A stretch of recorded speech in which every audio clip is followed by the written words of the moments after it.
I want to take the calculated risk to dream and build, to fail and to succeed. I refuse to barter incentive for dole. I prefer the challenges of life to guaranteed security, the thrill of fulfillment to the stale calm of utopia. I will not trade freedom for beneficence, nor my dignity for a handout. I will never cower before any master, save my God. It is my inheritance to stand erect, proud and unafraid, to think and act for myself, enjoy the benefit of my creations, to face the whole world boldly and say, I am a free American. Thank you, Janet. She's the president of the Timberlake precinct, our precinct, so she keeps me in order over there. Next on the agenda is welcome for elected officials. Do we have any elected officials here? No elected officials. Not even Joe? Joe should be voting. Club officials, club officials, anybody club officials? Veterans and families. That's something we added to the agenda last time. If you're a veteran or a family member of a veteran, please stand up. We'd like to appreciate you. Thank you for your attendance. Thank you for your service. Greatly appreciated. On the meeting calendar, obviously we've got the meeting, we're doing these monthly, so the first Monday of every month we've got these meetings. April 4th will be the next meeting at the Hilton back here, and then May 2nd will be the next meeting after that. Do you have something? Sure. I'd like a motion It's that the body decide if we can move someone up on the agenda, or according to Robert's rules, the body has the opportunity to vote on a different agenda. And I'm recommending that Stephen Brown and his motion be brought up on the agenda today. okay. Anyone second that motion? We're just trying to keep an orderly meeting so we can save our country. And if you're trying to help me, Stephen, thank you. I appreciate you trying to help me. Not help me. Well,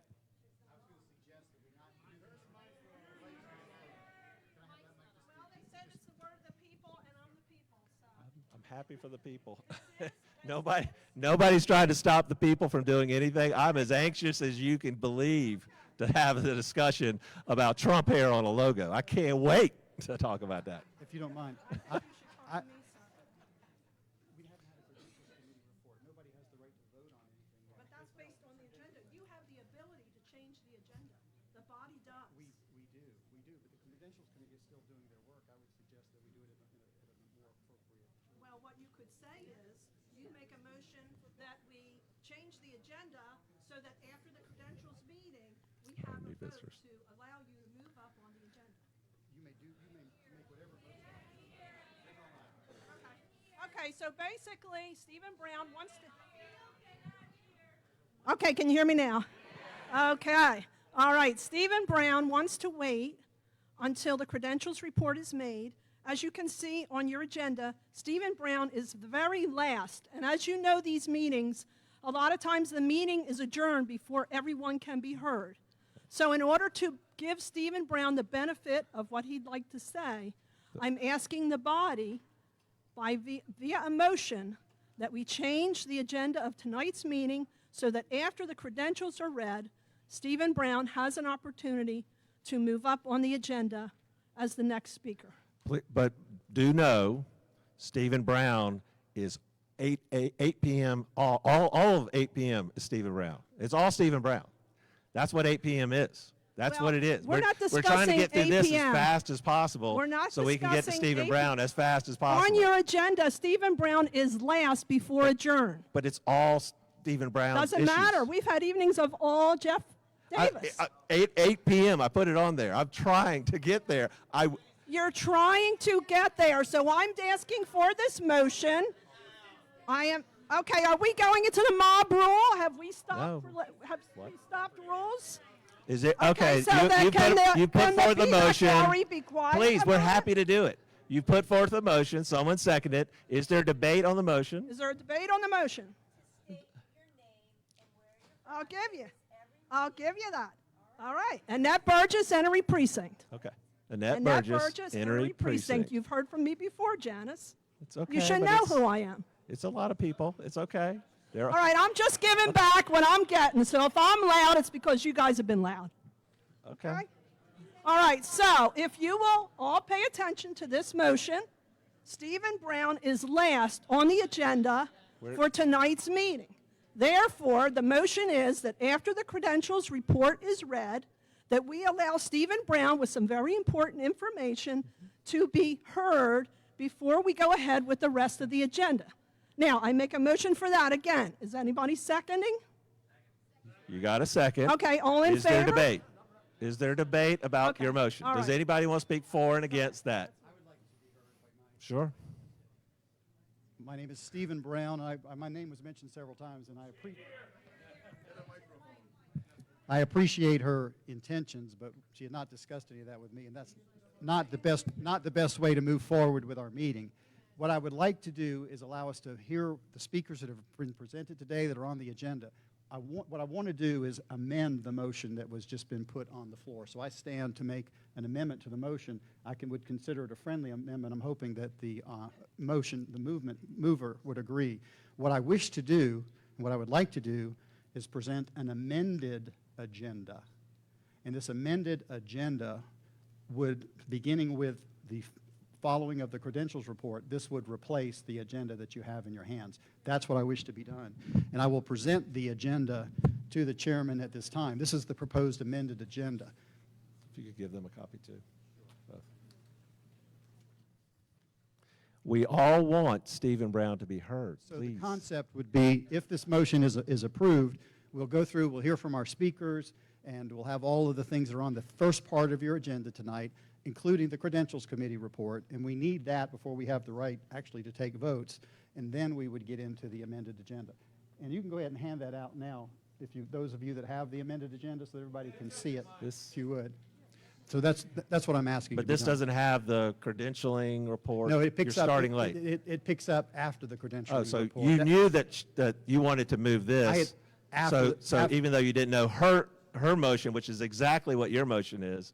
Okay, just want to be clear about that. Yeah, I was planning to present this after the Credentials Committee report was made, after all the speakers had been heard from. But she's made a motion prematurely. I'm not sure if you can take it up now or not. We've not had a Credentials Committee report. Right.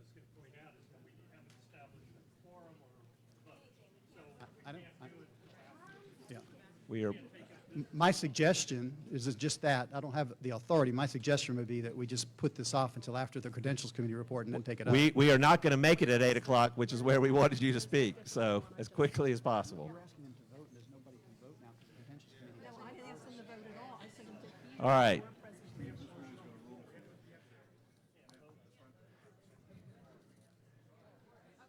Can we move forward? We don't have a credentialing report yet to even be able to vote on a motion. I'm So- not talking about voting on the budget. What? I'm not talking about voting No, on the budget. to vote on your motion. We do not have a credentialing report yet to know if we have a quorum and all the people. I think we do, but to vote on your motion. So Okay, Stephen so Brown I is make asking another you, motion? ma'am. Let me make another motion.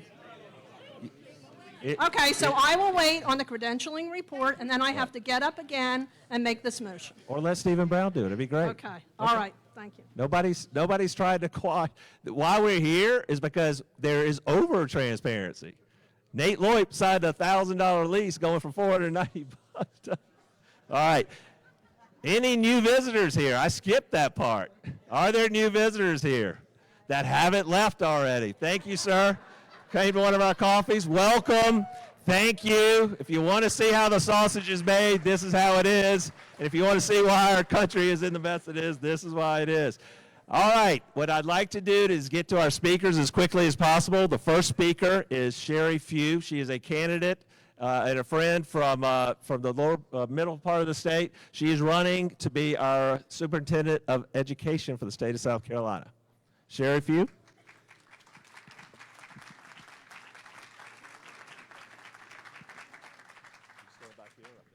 Thank you, Jeff. Good evening.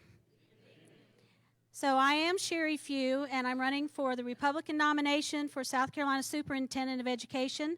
Some of you may recall that I was at the Zen doing a presentation on critical race theory a few months back, And prior to that, we brought in Dr. Carol Swain and Duke Pesta. So I want to tell you a little bit about myself. I only have 10 minutes, so if I speak really fast, that's why. But I think it's important that you know my background and my history as an activist in this state. So I began 20 years ago when my kids were in middle school, and there were some very bad sex education standards that were being proposed by the State Board of Education. So myself and other parents around the state organized. We fought those horrible standards, and we were successful in amending them to a more abstinence until marriage approach. So that led to the forming of South Carolina Parents Involved in Education. And then that organization, you may recall, led the fight against the Common Core standards in 2010 and to 2013. So I led that fight. Unfortunately, we didn't win that fight because our bill to repeal was amended down, actually, by one of my opponents in this race. Her organization brought amendments into the final hours of that vote, and it was amended so that the next superintendent of education would rewrite the standards. So that's when I decided to run for superintendent of education. And I ran against Molly Spearman in a 9-candidate field. And I narrowly missed the runoff. There were 55,000 people that voted for me in South Carolina because they knew that I would end the Common Core standards. Well, I hate to tell you this, but the children and the teachers of this state have been subjected to those horrible standards for 10 years now. So from that point, we expanded South Carolina PI, that's our acronym, into a national organization. We became United States Parents Involved in Education. So we have 20 state chapters around the country, and our mission is to end the Federal Department of Education and all federal education mandates. Thank you. And that is our mission because we know that's where all the nefarious pedagogies come from, and they're incentivized with federal dollars. So as your superintendent of education, I will refuse federal dollars that incentivize nefarious pedagogies, and I have a plan to do that. And I hope you'll visit my website because there's way too much detail for me to cover in 10 minutes.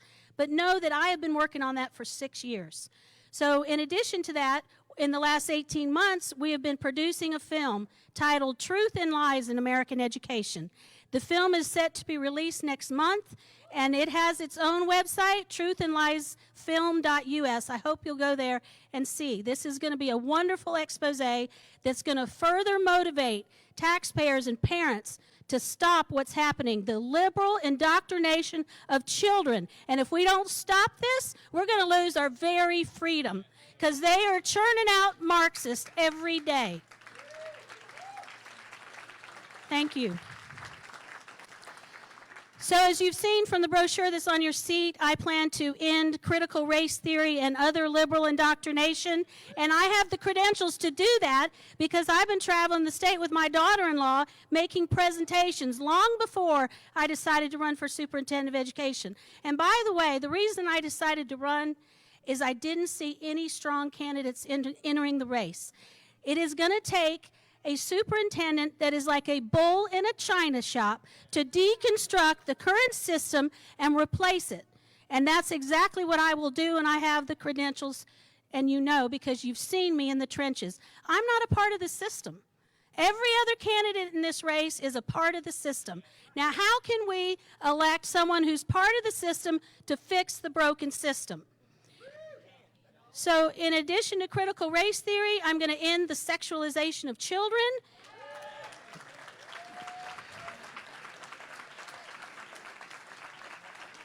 I'm going to end biological boys competing in biological girls' sports.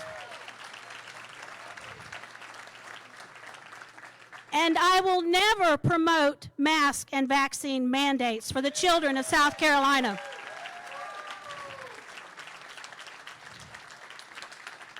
And in addition to that, I have a plan to wean our state off the federal dole. So please go to the website and read that plan. I have the experience, the knowledge of education policy to make this happen. So some people believe that no teachers will vote for me because I'm so conservative and outspoken. But I have teacher friends who have told me that's not true, that there are good conservative teachers in South Carolina. They are afraid to speak up, and I will be their voice as superintendent of education. And I will champion teachers' issues. We have a horrible recruitment and retention problem in our state, and that's because teachers are tied to faulty standards and are assessed by them, and they are forced to teach these things that go against their values. So, in fact, Becky McLaughlin, who is a member of your group, has agreed. She's a math teacher in Greenville, and she's helping me on the ground here in Greenville County. She has agreed to come work for me in the State Department of Education to guide the policies that will bring autonomy to teachers, and it will revise the certification process, eliminate teacher assessment programs like SOLs and ADEPT, which I hear are ridiculous instruments that are used to assess teachers. So I will be there for teachers in addition, and it will improve our recruitment and retention of teachers when we eliminate these problems. So I hope that you'll go to my website. It's very simple. It's my name spelled, SHERI22.com. Sign up to get information and stay informed about the campaign, and consider a donation to my campaign, because it's going to take a lot of messaging to get my message out across the state. So I pray that I can count on your support, and I thank you for your time this evening. Do I have time left? Because I'll keep talking. Oh, yes. Thank you, Jesus. That's wonderful. Okay, so let me talk a little bit about my plan to get the federal government out of education. So what I will do is I'm going to set up a cost of compliance study. So we are going to study what it costs our state to comply with all the federal regulations. So on average, only about 10% of our education budget comes from the federal government, and yet they control 100% of the classroom. So if we can prove that, say, 5 or 6% of the 10% we receive is spent complying with regulations, then it's even a smaller dollar amount. And I will use that cost of compliance study to go to the legislature and work with them to begin to wean our state off the federal dole. And that's important not only for South Carolina, but the rest of the country. We will set a precedent. If South Carolina can lead the way on this, and we need to lead the way, then other states will come to grips with what they need to do and begin to do the same thing. So in addition to that, you know, my experience with the legislature goes deep. I have built relationships with legislators over the last 20 years as I've been working on all these issues. And there's a lot of newer freshman-type legislators that I have very good relationships with, people like Jonathan Hill and Vic Dabney and Stephen Long, yes, sorry, stumbling on some words here. But there are a lot of good legislators that will work with me on these issues and want to see these things happen. So that's important for your next superintendent of education, to have built those relationships. And you know, again, the thing that sets me apart from all the other candidates in this race is that I'm not a part of the system. So we have one candidate who's been on the Education Oversight Committee for 6 years and currently chairs that committee. And all of a sudden, she's against critical race theory. Well, what do you know? Why hasn't she spoken up before now? In addition to that, we have two longtime school board members, one here from Greenville County. She's been on the school board for 17 years. All of a sudden, she's against social emotional learning. Well, guess what? She's voted in favor of policies for SEL. We have another candidate who's been on the Charleston County School Board for 11 years, and then a teacher of 18 years. And all of these candidates are saying the same things I am. And you know, my mother told me that when people copy you, it's the highest form of flattery. So I take that as a compliment that they are copying my campaign and my platform, but I can tell you, if you ask them questions about those issues, they will not have any depth of knowledge on the issues, because they're only saying what voters want to hear. They know, they saw what happened in Loudoun County, Virginia, and they understand that mama bears are mad. And mama bears, and papa bears too, by the way, are going to get out and vote like they did in Loudoun County, and that's going to make a difference in this election. So when you're talking to the other candidates, be sure that you ask them the tough questions and see what they know. But again, I assert that someone who is a part of the system, a long-term member of the system in decision-making positions, is not the candidate that we need, that is going to right the ship in education. So I thank you for your time this evening. Again, go to my website, and I look forward to your vote and your support. Thank you, Sherry. It's Sherry Few. I think her website is on up there, but, well, we skipped ahead. But sherry22.com. Next up is Lauren Martell. Lauren Martell's a friend, attorney down out of the Beaufort area. She is running for Attorney General for the state of South Carolina. Welcome, Lauren. I can just use the podium. Don't worry, you guys. I'm not taking Jeff's job just because I took over the podium here. What a blessing. I can have it.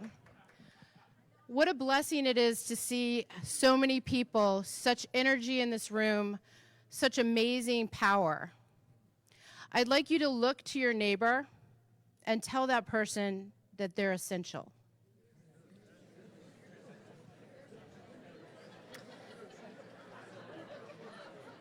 And you want to know what that means? That means that everyone is essential. Does anybody remember 2 years ago when we were having the debate as to who was an essential worker or whose life was essential? Do you remember that? That is not a free South Carolina. Every life is essential and important from conception to natural death.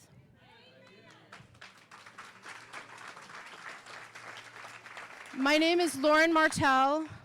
I've lived and practiced law in the state of South Carolina for 30 years.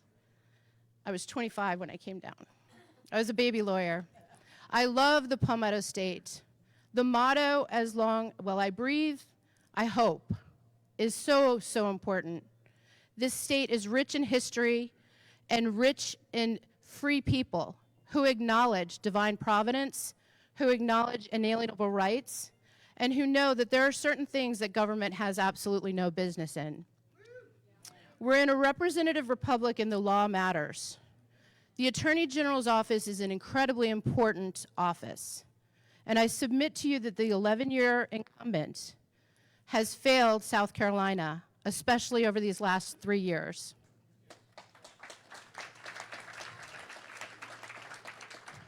I know this because in my private practice, I've started getting more and more cases that I normally would never get. Cases where people are in life or death situations in hospitals and their doctors are unable to prescribe or practice medicine on behalf of them. I have watched people slowly die over the last 2 years of the COVID protocol in the hospitals, not necessarily COVID. I've heard whistleblower pharmacists tell me that ivermectin was available, but it was turned away, and that very reasonably priced life-saving medication with other protocols was absolutely suppressed. This is not a free South Carolina. Communism has come in and we are at war through the Leviathan of the administrative state. The administrative state has seeped into the hospital administration, educational system. Sherry Few just raised so many good points. Seeped in through court administration, through HR in private businesses. And the coconut shell game that's gone on with our politicians is absolutely unacceptable.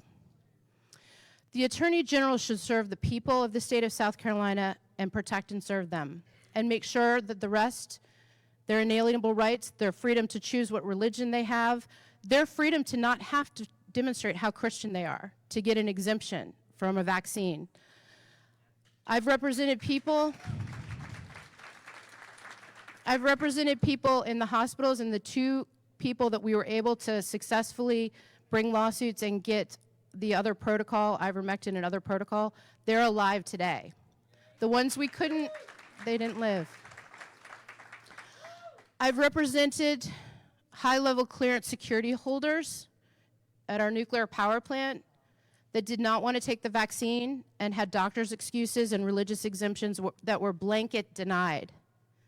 Having a high-level clearance in a nuclear situation means that you should not be coerced or feel undue duress, is really what it is. And their own employer was placing them in that position. That makes you realize that South Carolina is not a free South Carolina. Voter integrity is a huge issue for me. I believe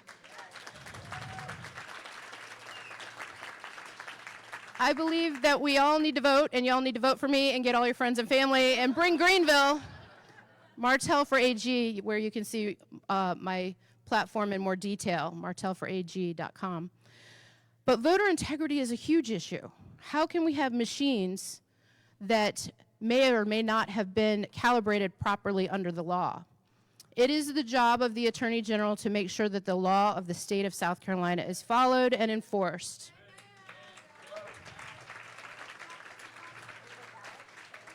Yes.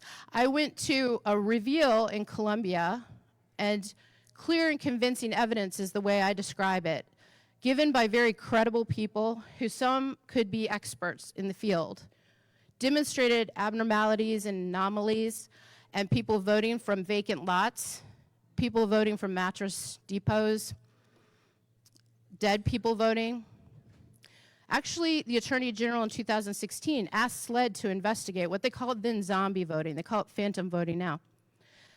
SLED said, there's nothing to see here, right, in 2016. That sounds familiar, right? That being said, these canvassers got the voter rolls, spent thousands of hours among all of them, and came up with the evidence through their own investigation. Proof with affidavits, again, clear and convincing evidence of these abnormalities.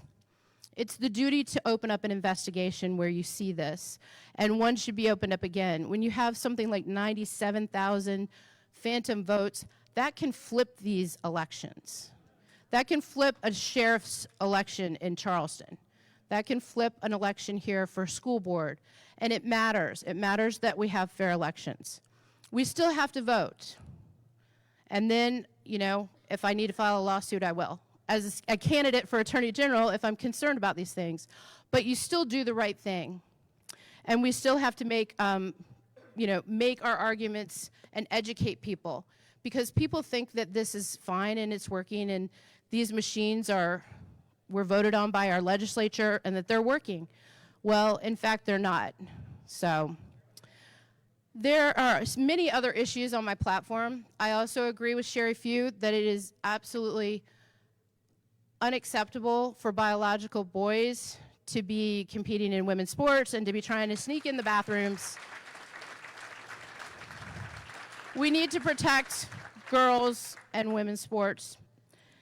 There are so many other issues that are dear to me. Another one that is very, very dear to my heart, and I started representing lawsuits. Again, in private practice, I'm representing these lawsuits, vaccine mandates, parents coming up to me saying, our children can't wear masks anymore, there's no exceptions, can you write a cease and desist letter, can you file a lawsuit? Has anyone seen the child, the self-portrait of the 8th grader with the hand and the mask? Well, if you haven't seen it, it's worth looking it up, because a picture does really say 1,000 words.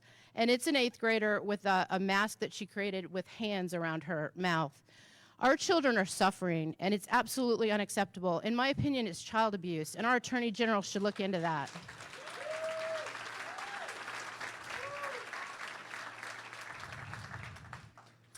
And the heritage of South Carolina is very important. Traditions of any people is very, very important.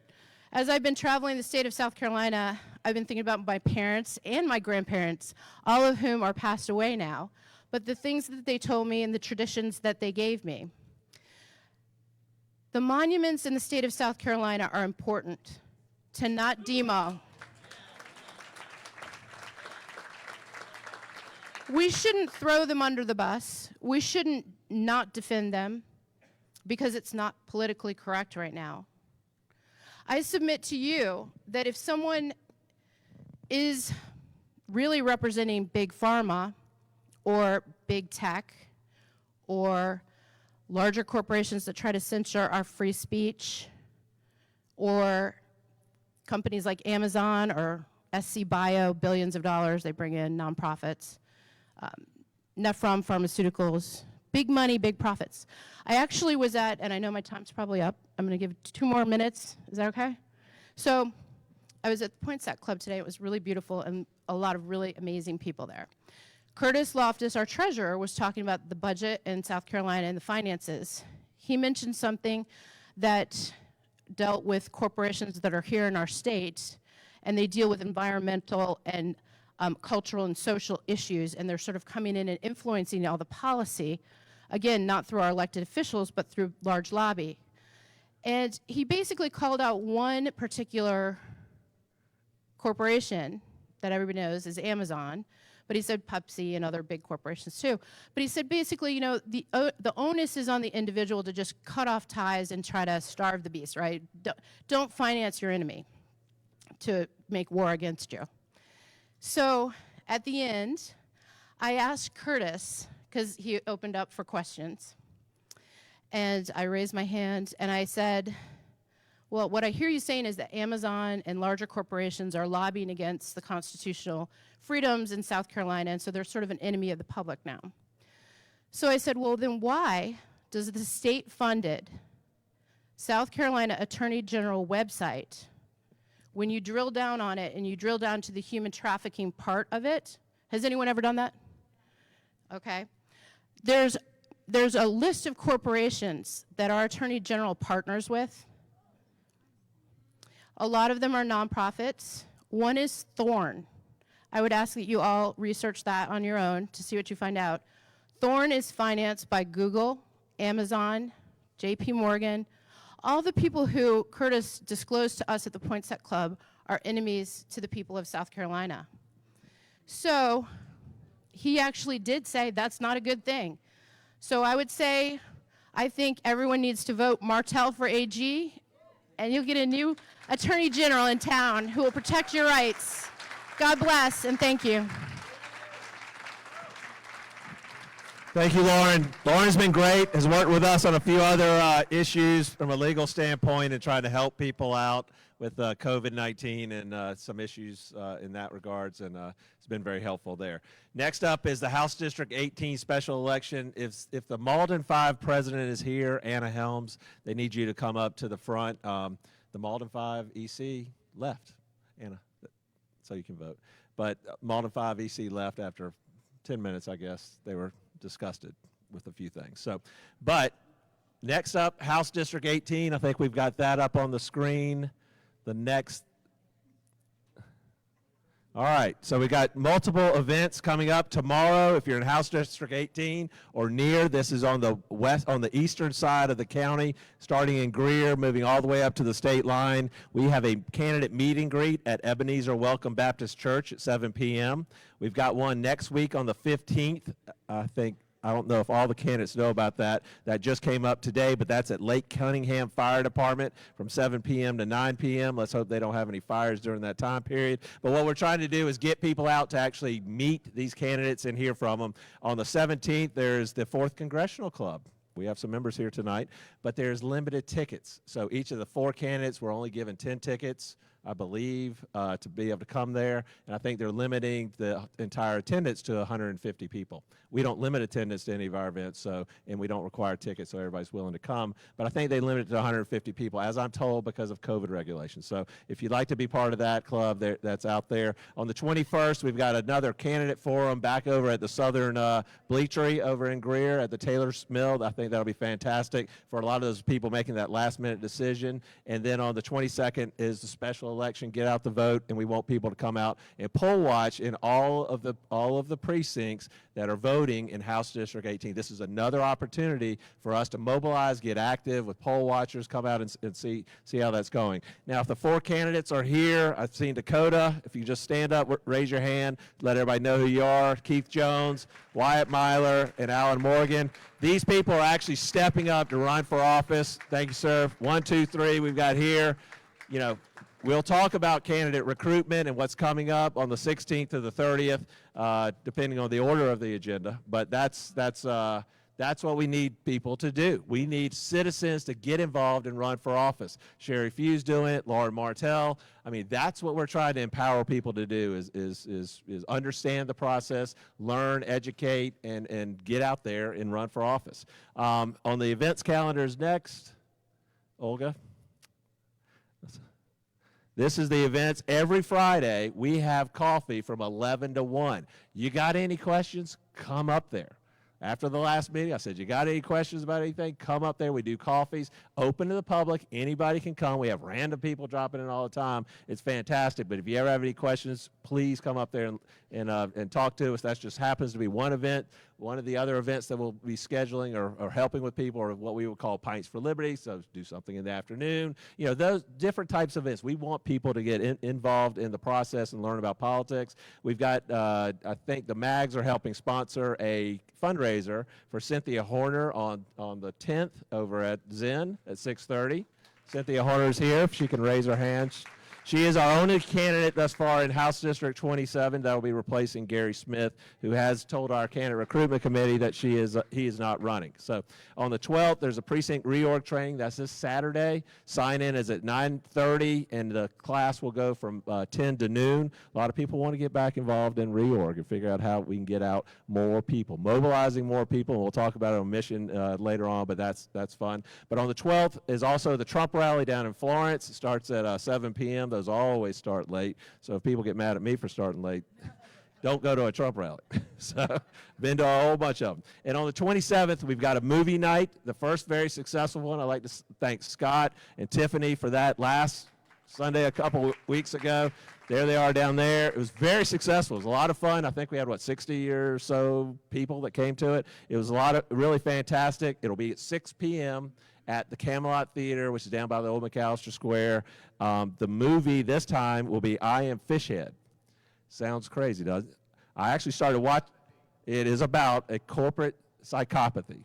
What we're trying to introduce you to, or what they were trying to introduce you to, because I haven't seen it yet, didn't know about it until they announced it, but there is a lot of manipulation that goes on in the political corporate environment. There's more in politics. Amazing, isn't it? But people learned. We're about teaching and educating the masses and more numbers about it. I think this will be a great opportunity. And just so you know, the Special Prosecutor David Pasco, who we had up here on January 6th to present some of the things that Lauren Martell is talking about and other people of exposing finances and corruption, things that Curtis Loftus was up here talking about. I'm a financial guy. Curtis is a financial guy. We want to dig into numbers and expose this stuff. That's what I think our mission is here within the party, locally and statewide. But he will be speaking down in Horry County on the 28th. So that's really created some momentum there. Next up is the credentialing report. Joe? Sure, absolutely, as Joe comes over. Clear Creek Precinct. What happens now with a special election, all of a sudden you don't necessarily vote at the same place where you've been voting. So now all of a sudden, someone goes to where they're supposed to vote or where they have voted previously, and it's not there. They don't go looking for the right place. They go home. So I think it's incumbent that, this information gets disseminated to the people to let them know where to go. I think Conway has already announced the voting locations. Is that true? I think we've actually published it out already, but we'll definitely be publishing it out. We want as many people as possible to go vote. That's what we are trying to do is door knock out. Just tell people about it. You don't have to even tell them about who to vote for. Just get people out to vote. The more people that get out and mobilize to vote, maybe they'll start picking up some stuff and learn some things after a few tries. Here's Joe with the credentialing report. We're just going with the numbers. We're not going out. Right. Folks, appreciate everyone that's come out for attendance tonight. We have 110 precincts represented here for Greenville County tonight. That is awesome. This is the list of all the proxies. So when you can't make it, if you'll email or text Brett or myself or Jeff, we'll make sure that your neighborhood precinct is represented, and that's what you're doing. We thank you for that. If you are the president here and you do not see your EC, please come back and see me so that we can make sure you're voting tonight. What's our number, 109? 110, that's fantastic, at 151 precincts, and that's great.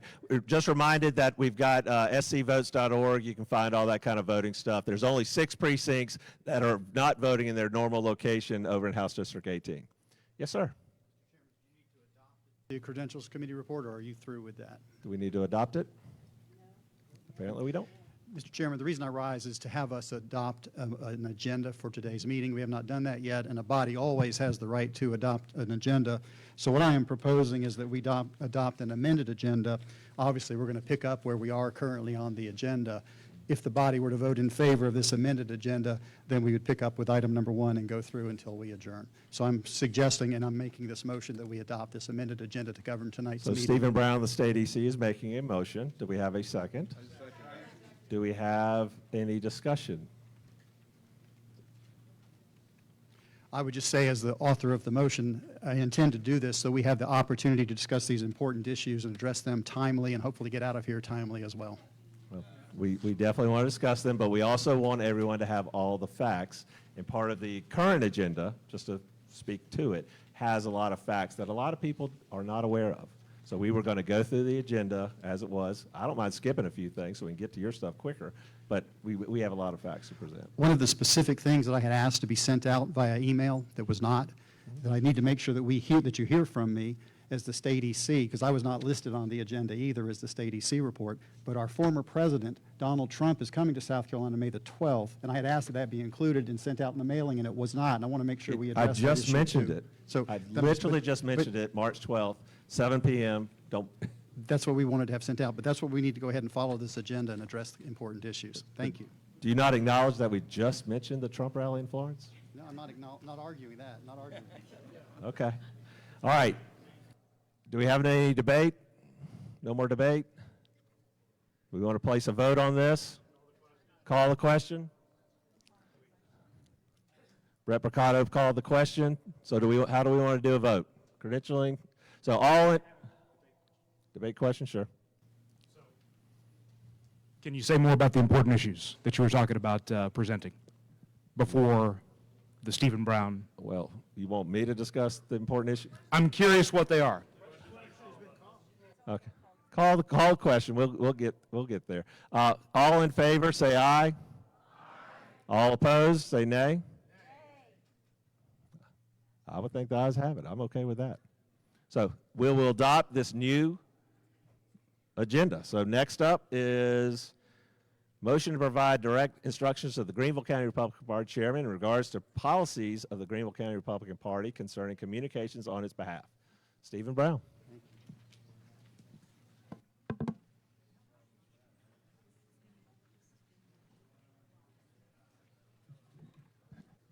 Okay, hopefully all of you have received a copy of the motion. I think this is important that we start with this. Many of you here have known me for a long time. Some of you have only known me for the past 6 or 8 months. But the bottom line is you're always going to hear the straight story from me, whatever the issue might be. So here is the motion. I'm going to go ahead and read it, and then we will go into the discussion of it. But this motion is to provide direct instructions to the GCRP chairman in regard to the policies of the Greenville County Republican Party concerning communications on its behalf. Whereas the Executive Committee of the Greenville County Republican Party is the only authority to set policy on behalf of the GCRP, and the GCRP chairman is to be the only official spokesman of the GCRP, Rule 4A3 of the rules. And whereas it has recently come to the attention of the elected and appointed officers of the GCRP that the chairman has been signing letters and issuing statements purportedly on behalf of the Greenville County Republican Party, giving formal notice to persons, offices, or corporate entities to preserve evidence or to provide documents and information pursuant to the Freedom of Information Act, FOIA, without authorization of the Greenville County Republican Party Executive Committee. And whereas these communications have often been issued on documents not reflecting the official logo of the Greenville County Republican Party, but rather a similar appearing logo, generally employing the same color scheme, but generally with the word "my" preceding Greenville County, or containing an image of Trump hair, or sometimes both. And whereas it is injurious to the GCRP brand and potentially puts the GCRP Executive Committee at legal risk for the chairman to take actions and make public statements that have not been authorized by the Greenville County Republican Party.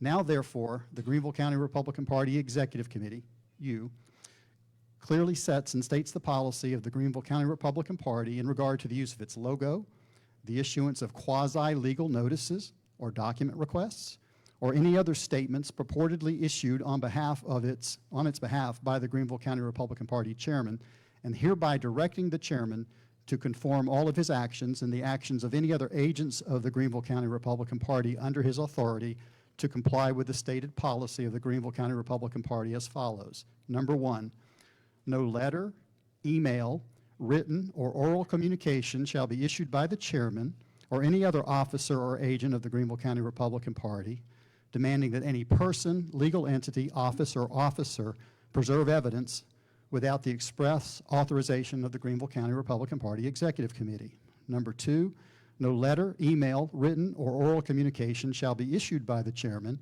or any other officer or agent of the Greenville County Republican Party demanding that any person, legal entity, office, or officer respond to a Freedom of Information Act request, whether based on federal or state law, without the express authorization of the Greenville County Republican Party Executive Committee. Number three, that any written or graphic communication on behalf of the GCRP of any nature or description, including but not limited to letterhead, emails, direct mail, and any online presence or online communications, specifically to include the GCRP website, shall contain only the official Greenville County Republican Party logo unless expressly authorized by the Greenville County Republican Party Executive Committee. And further, the Greenville County Republican Party chairman is hereby instructed to be cautious and wise in the choice of his words in any public statement on behalf of this body, the Greenville County Republican Party, to ensure that any such public statement is consistent with the policy of the Greenville County Republican Party and is not libelous or slanderous, potentially putting the Greenville County Republican Party Executive Committee or its members, that would be you, at risk of legal liability. So that's the motion, and you will see that attached to it is a letter written by Mr. Davis as our chairman. He wrote it on your behalf as chairman of this party. Across the top of it on both pages, there's a copy of what would appear to be our logo, but if you look at the podium in front of me, that is the Greenville County Republican Party logo. That's been the logo for years. The name of our party is set by rule as the Greenville County Republican Party. If you compare that to the document that we handed out, you'll see the word "my" in front of Greenville County. That's not our proper logo. And it's clearly an intent to confuse and make an analogy between myscgop.com and the My Greenville County. And the point is this: we are a separate entity. There are many folks that came in through myscgop.com, and they're now members of this group, which is what you wanted to do and accomplish. But this body is the Greenville County Republican Party, not the myscgop.com, and we need to keep those two entities entirely separate. So that's my motion, and I'm asking for the motion to be seconded, then we can get into discussion. Okay. Very well. So I'm going to speak to that as the author of the motion, and then we'll go from there. We're going to recognize people, both pro and con, to make sure that we have a fair opportunity for debate. Okay. Fair enough. I'm not going to control the debate. I'm just going to speak. No, right. No, I'm just saying. I'll hand it to. Determine where we go from here. Yeah. I tell you what, I'm going to hand it over to Griffin and Yvonne if y'all want to handle it. I got no problems asking a question, but I'll step out of it since I'm the subject. I'm going to speak to the motion first. That's fine. All right, so we're going to open up to debate. We're going to have the author speak, and then we'll have opposition, and then you can go back and forth afterwards. And it's best if we speak those in favor and those opposed. That way we can do it in a proper way. We just want this to be done properly and fairly, and please use good courtesy as you do that. So here's the point. We are an entity, the Greenville County Republican Party. We need to be recognized as such. We need to conduct ourselves that way. I would tell you that letter there entitled Notice to Preserve Evidence, there is never a circumstance where our chairman should be issuing such a notice. If there's ever any situation where we're that close to a lawsuit, because the whole purpose of this is if you are in a lawsuit or think you're about to be in one, If we're in that type of situation, we sure as heck better have a lawyer, and that lawyer should be issuing the notice, not the chairman. The chairman is not an attorney licensed to practice in South Carolina and should not be issuing the notice. If we need him to do one, then we can authorize it. But without our authorization, he should not be doing that. Similarly, with FOIA requests, there's no need to do that. Anybody can make a FOIA request. Jeff could do it himself. Any one of you can make a FOIA request, and it doesn't matter who does it. The response to a FOIA request is a bureaucratic matter. It didn't matter if the President of the United States makes the request. Anybody makes a FOIA request, it's going to be properly dealt with. And then once that information comes back, if there's something important there that our body needs to deal with, it can be brought to our body and we can address it. There's a proper way to do business, a proper way to treat people, and a proper way to go forward. In regard to instructing him to be careful in his words, at last month's meeting that many of you were in attendance to, the issue came up about the debate over property on Wade Hampton that Jeff would like us to move into. And there was substantial discussion, and in the context of that discussion, unrelated to the issue of whether or not it's a good idea to move into that particular building on Wade Hampton, Jeff made reference to what the party used to do, where it used to rent space at a different location on Wade Hampton, and made comments that were factually untrue and put us all at risk for potential legal liability. We need to be very careful not to do that. We should only be talking about relevant subjects and then know what we're talking about. And if we're not sure, we should just hold our tongue and not be reckless. That's what I'm encouraging us to do, and that's why I'm asking for your consent and favorable vote on the motion. Thank you. All right, so we have opposition first, and then I'll open it up to the rest of the floor. My name is Mark Adkins. Hold on really quick. So Brett's going to speak. And then Oh, I'm sorry. Those of us who are Christians have probably had a conversation about Donald Trump that goes a lot like this. Our theological friend says to us, you know, hey, I'm not sure if he's Exodus 18 fearing God. I'm not sure. I know that Donald Trump might not be. I am the opposition to the motion. So, about Donald Trump, I feel like he's probably not a 1 Timothy beyond reproach type of guy. And you might say in response, you might say, hey, theological friend, the presidential election is, in really practical terms, a binary choice. Your choice is a President Trump who's going to allow the church some space to function and who may promote some of our values, or a president who acts like an enemy of the church and promotes the secular indoctrination of children. In any kind of Trump election or a Trump-like election, those are going to be your choices, right? So there are exactly two choices for a viable conservative or a conservative movement in South Carolina. The default choice of a conservative movement, Stephen Brown knows this fact well, it runs pretty much every institution in the state. It's led by people like Chad Connolly, Drew McKissick, and Lindsey Graham. I'm not trying to tar Stephen as part of that group. I'm not. But he's worked closely enough with them to know that they're never going to allow changes like the closing of our primaries if they can stop it. Stephen has recently seen them bar Jeff Davis from state GOP meetings. Point of order, I would like to request, according to the rules that we adopt for this meeting, our parliamentary request that opposition stick to the topic of this motion. And also, the board members get to debate. It's a legitimate question. Point of order.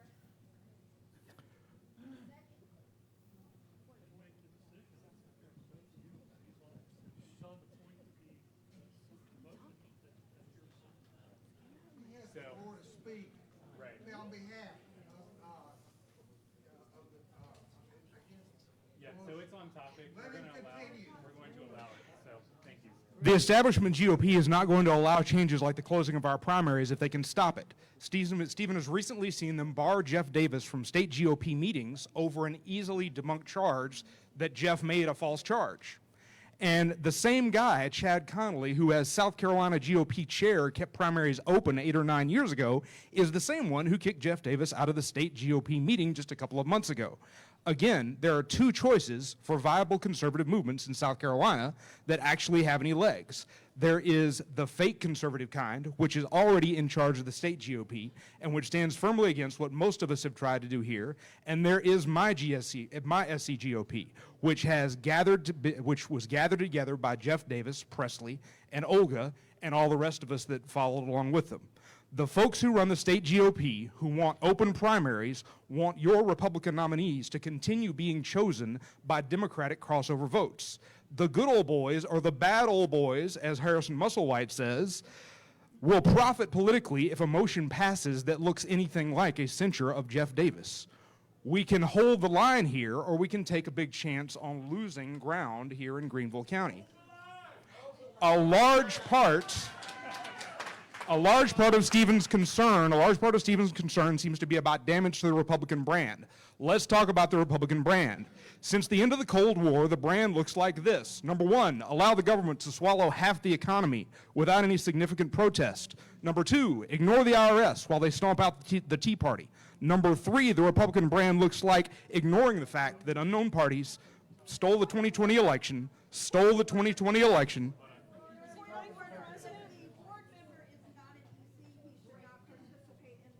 I'm an EC. I am. Dovetree. Thanks.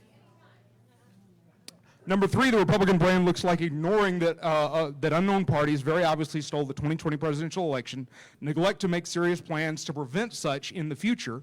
These actions sum up the Republican Party minus its insurgents like Donald Trump, and I'm going to say those of us in my GOP in the last 30 years. The Republican Party only has value to the extent that it can be acquired and repurposed by the grassroots. Can you repurpose something to its original purpose? We're trying.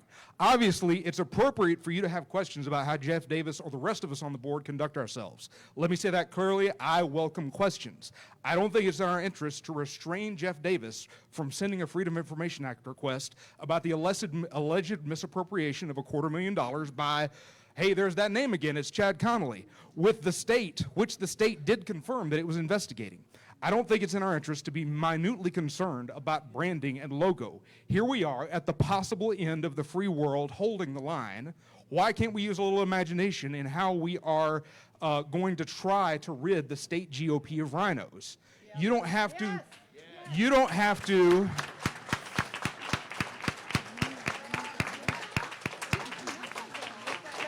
You don't have to endorse every word or tactic of Jeff Davis to understand that of two broad possibilities for your conservative leadership, Jeff is more likely to act in your interest than the rhinos are. I believe restraining our chairman on these details helps the rhinos, but I'm sure you will hear other opinions. If you want to be a part of coaching or guiding Jeff Davis, you can run for second vice chair. You can run for treasurer. You can find somebody you trust and get them to run for one of those positions and be part of coaching or guiding Jeff Davis. Please don't allow the momentum in Greenville County to be slowed any more than it has been in recent weeks by placing inappropriate restraints on our leadership.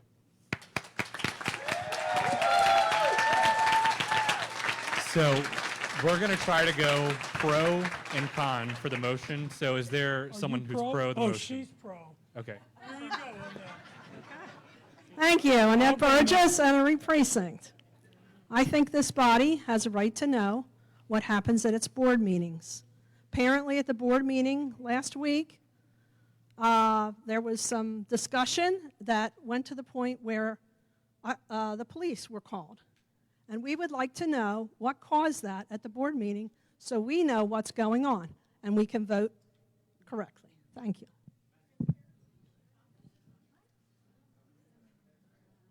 Okay. Thank you for staying on topic. My name is Mark Adkins, and I'm from Berea, and I am a proud member of my GCGOP. And if that steps on your toes, too damn bad. And, oh, you're welcome. And let me also welcome the 20 extra people who'd never bothered to show up in the last two meetings.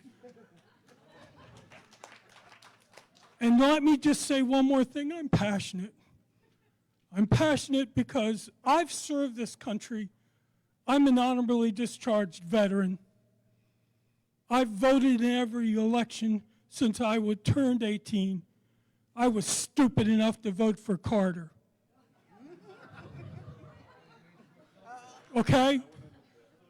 And I admit it, because that's the last Democrat I ever voted for, in any position, ever. And I suffered through it because I was in the Army when he was president.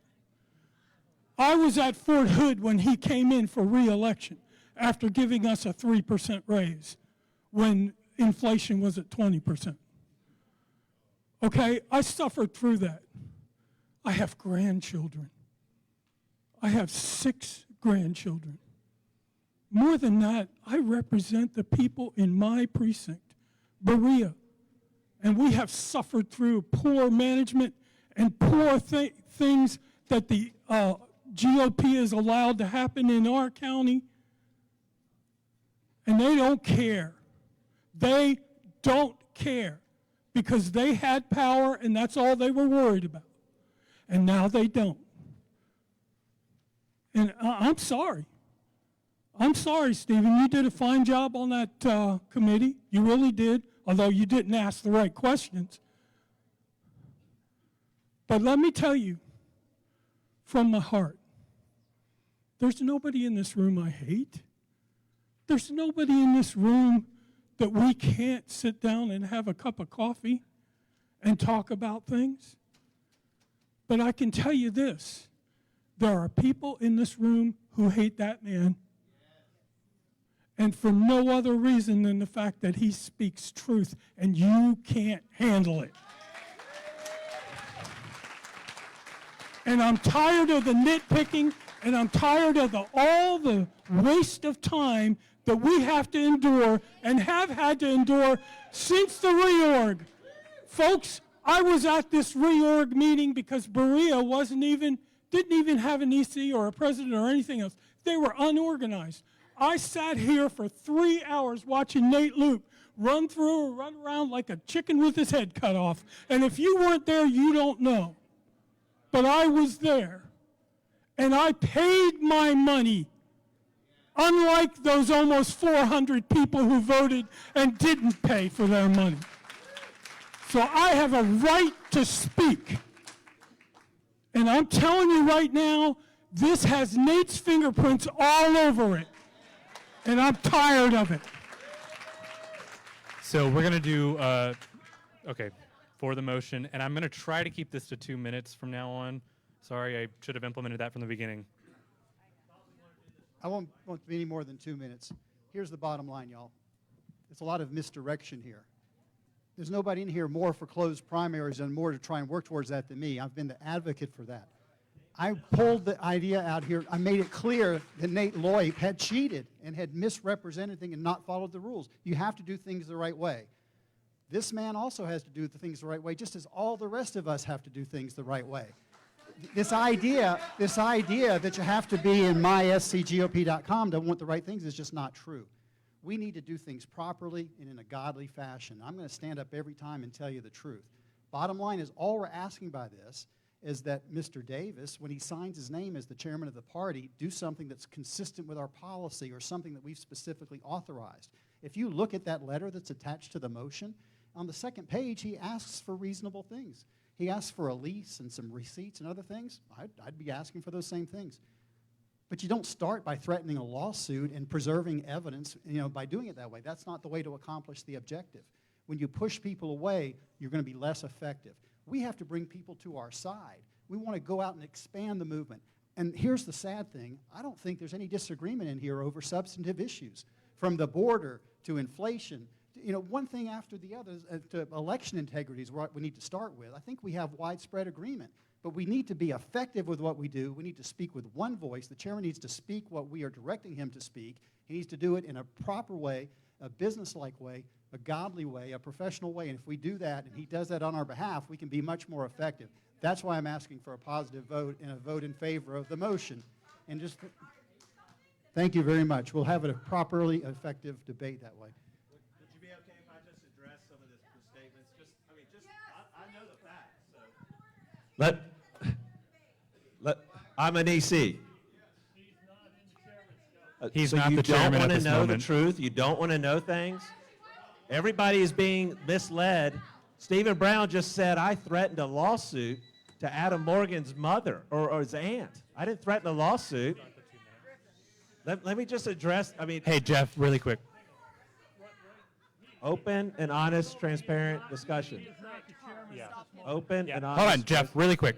All right, so to address your point of order, he is not the chair right now. I am the chair, so he is an EC, and he's speaking as an EC. Currently, right now, he is not the chair. I am the chair, and he is an EC. So he will be able to speak against the motion for 2 minutes. 2 minutes. Real quick, Stephen Brown just said I threatened a lawsuit. I have a fiduciary. You said I start off threatening a lawsuit by sending a letter to preserve evidence. I sent a letter to, because I think there was criminality involved in our reorg process, and as a responsible party, as chairman of this party, I have a responsibility to protect the interests of this party, and all I asked the person to do is preserve evidence, not to delete emails. That's all it did, all it was. That's all I asked for. That's what my responsibility is. You should be chastising me if I did not do that. So that's the big problem. That's the sophistry that Stephen Brown is doing now. Yes, he did the report. He only listed Nate Loip in there. Why did he leave out all these other people's names out of that report? Why has he tried to quash further investigation into that? He and I met with Hobart Lewis, and I've been telling him forever, I think there's criminality involved in our reorg process. Stephen Brown's like, no, there's not. We sit down with Hobart Lewis, and the first thing he says to us is, I can't believe SLED's not investigating this already. I want our reorg investigated. He's trying to stop it. The FOIA request, there's an example of a FOIA request right there. Came from our school board task force. Sarah Mag and 3 other members of the school board task force are sending FOIA requests under Greenville GOP letterhead to the Greenville School Board Association, and they're sending it down to the Department of Ed in Columbia. I taught them to do that because that's what they should be doing. Everybody knows that we have no power in the Republican Party. Hillary Clinton could come up and run for office. There's nothing we can do about it. The only thing we've got is the bully pulpit. Have you never heard me say 1,000 times we're going to use the bully pulpit? I sent a FOIA request. Asked Stephen Brown 7 times before he would tell us how he found out about FOIA requests. You know who told him? Randy Page. Okay. Randy Page Time's up, called Jeff. him about Jeff, a time's FOIA up. request. Jeff. All right. Sorry. Okay, so for the motion. So now, I am not for the motion, so if there's someone who wanted to speak before me, I would wait, since he's spoken against the motion. Is there someone for the motion? Okay. Jim Hargett, Donaldson Precinct, and am I too loud? Okay. I've known Jeff for several years. I've liked Jeff and Olga, and talked to him many times way before any of this. I've also known Stephen Brown for many, many years. I was there when he and another lawyer went to Virginia fighting for closed primaries. He's a good guy. He was EC chairman. I mean, he was county chairman for a while. He ran for state chairman. And I believe with all of my heart that Stephen is just trying to establish decorum and an approach to how we handle our EC power. We all, I think one of the things I saw in this motion is how, and I'm going to try to keep it just to the motion and not 1,000 other things, just the motion and what Stephen's motion is.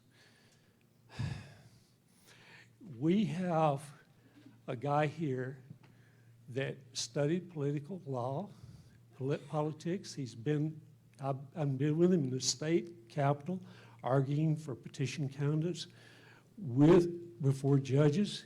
He's a good man for the policies of our state Republican Party. National conventions. I've been to national conventions. Goodness, I go back. I established the Greenville Tea Party. You see, I'm sorry, whatever. I apologize, and this is the point. It's about Stephen's motion. I believe he's just trying to help us have the power as the executive committee to make sure that we follow the rules, that we're through decorum. All right, thank you. Thank you. Time's up. Okay. So against the motion. I'm Bob Bugis, Executive Committee man from Del Norte.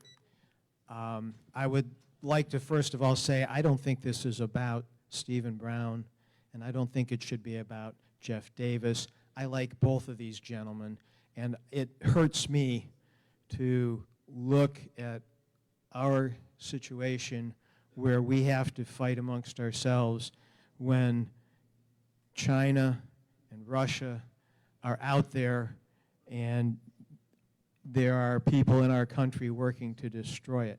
But let's look at this motion, because that's what we're here about, the motion. The motion I object to for two reasons. One, I don't think the document that we received is about a FOIA request. It's a request not to destroy evidence. As in-house counsel for a corporation, I understand the importance of putting somebody on notice that you don't want them to destroy evidence, because by doing that, you impose an obligation that doesn't otherwise exist. So I get that. The question of the logos, I understand concerns about that. I'm not sure that this motion is the way that needs to address that, but I do note that in reading the motion, it does not although it's been expressed to be limited to actions in the capacity of chairman or in the capacity of an officer of the committee, the motion doesn't say that. It just says don't do it. So it would seem, as I read this, that it prevents them from doing it as in their individual capacity as well. And that's where I have a problem with the motion. Thank you.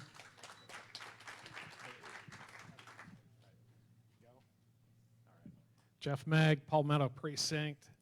And hey, this is the thing. Somebody said, I think Jeff and I and everybody in here agrees on every single thing that we do as a platform. I mean, as far as what we agree on, you could take 15 issues, we agree on all of them. And it has to do with process. And the process is critical that we don't stand up and make reckless comments about somebody without proof of it. And it's not right to do that. I don't care who it is. It's not just Jeff.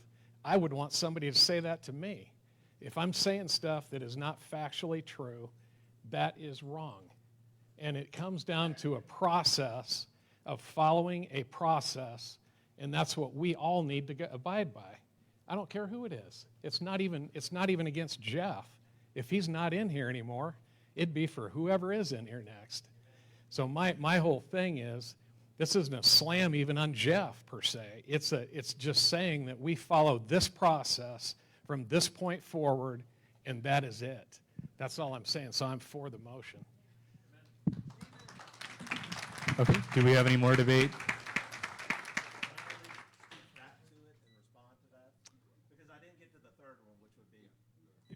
Okay. Real quick, the third thing that was brought up in Stephen Brown's statements was that I made a factually incorrect statement at the last meeting. He's right. I made a factually incorrect statement. What I did is I stated that, and you see from that document request that I sent to Adam Morgan's aunt, apparently, asking for documentation. I was trying to confirm who it was. I made the mistake last week and said that the lease that Nate Loip signed was with Adam's parents. I made a mistake. It was wrong. It was not with Adam's parents. It was with Adam's aunt, and it was with a company that Adam's father is the CEO of. I'm sorry I got confused. It sounds like about the same thing. I should have said the Morgan family, which would have been an accurate statement, but I said his parents instead of that fact. Jeff Magg is right. I made an inaccurate statement.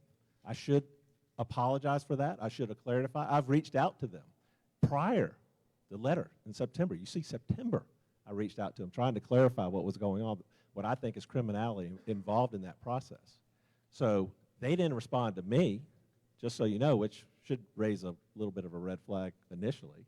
But I made the mistake. They want to sue me, they can sue me about it.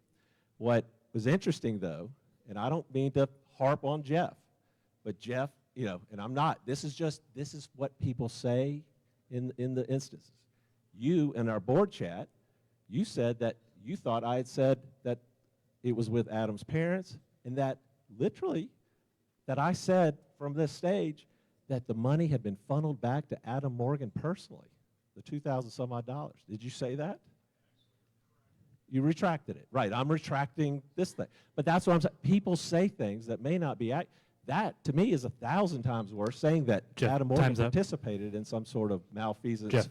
of that way. But things happen. I made a mistake, and I'd like everybody to know about it. Okay. So we're going to try to do for the motion first, but are you against? I'm against. Okay. Do we have anyone for?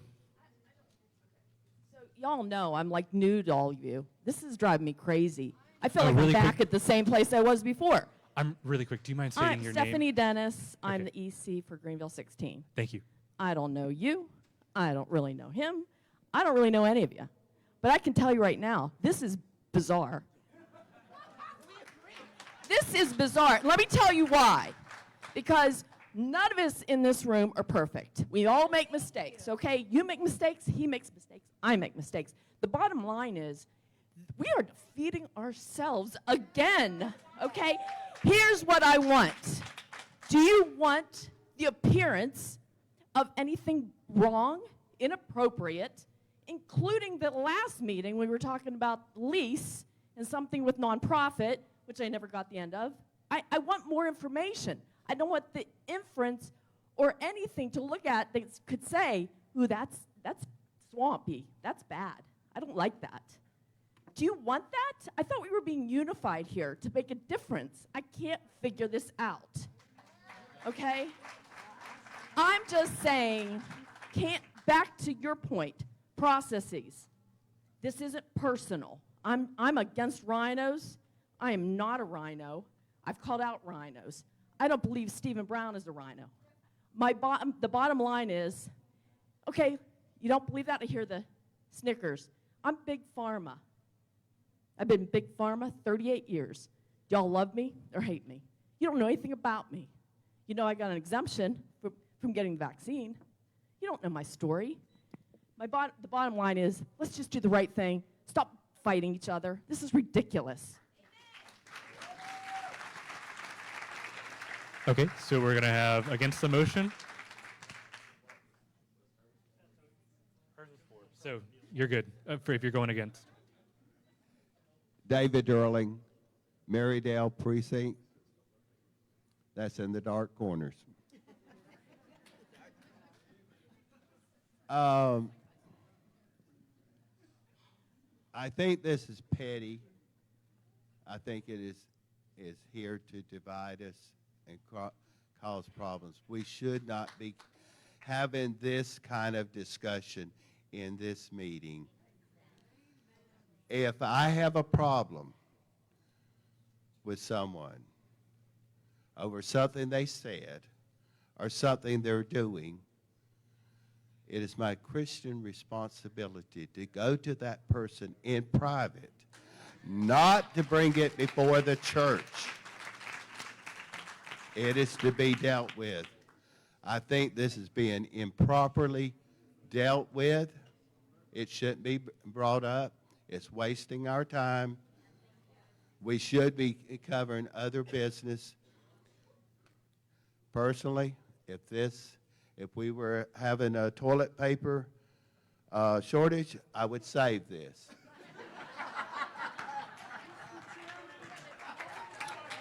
So we have a call to question. Do we have to have it seconded? Yeah. Do we need to have it seconded? Call to question? All right, so we have a call to question. So we're going to end debate. Is that allowed? So you're retracting your call? Okay. Okay.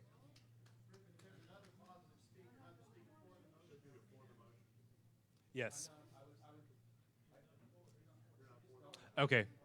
So is there anyone else who's for the motion?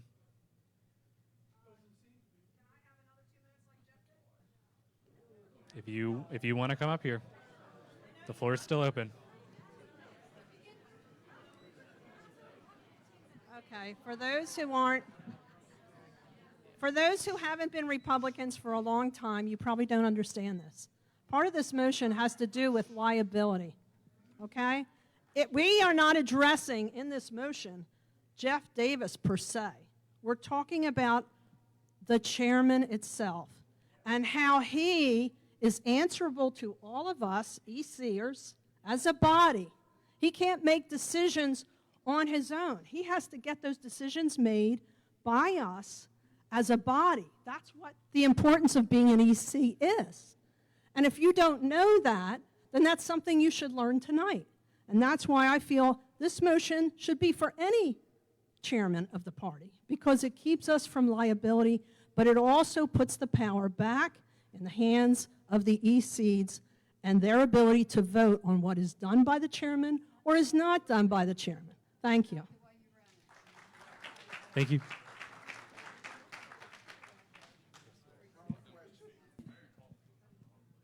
Are we?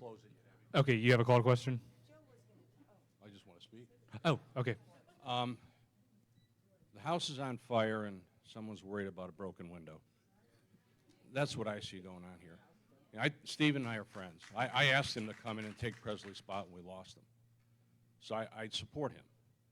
I also know that Jeff pulled this thing together and puts more time into this than any of us. And I will tell you that the concern I have isn't that, Jeff, you shouldn't be messing with the logo, because you shouldn't, okay? But he's also new. So let's help him. You know, I think the other thing that we have going on here is we are divided. Every month we're divided. And it breaks my heart. I think that everyone is like-minded, that we don't want critical race theory. We don't want masks on our faces. We don't want our kids wearing them 8 hours a day. Right now, they're looking at, I mean, our own legislators are not fighting back against a social credit score in the state. I moved here because I thought everyone was patriotic and they wanted their freedoms, the ones that God gave us. But I don't see that. That's what we should be focused on. I don't disagree that there are some concerns with some of Jeff's behaviors, but I do think they can be coached. And I do think that we can get them corrected. And I tell you, the board has got to learn to work together. And I'm not saying that because I think I know better. I'm just saying there's a ripple here. And it's not good. It's not helping anything. I want to get back to us fighting the fight that we came here to fight.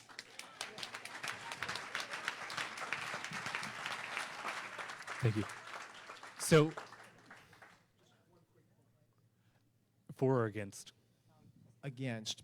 Bob Yugas, Del Norte. Do we have, hold on. I just have one quick point. Really quick. Do we have anyone else? I have one quick point.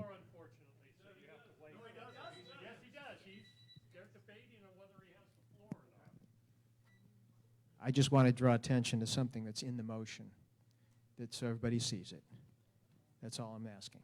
The executive committee under this motion has to approve a large number of things that would be done. The executive committee currently meets once a month, used to be once every 2 months.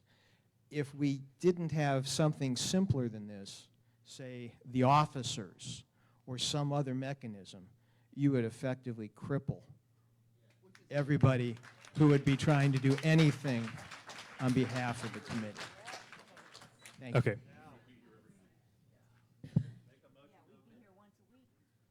Randy Page, Greenville 27. Call the question. Okay, so we have a call to question. We have a second? All right.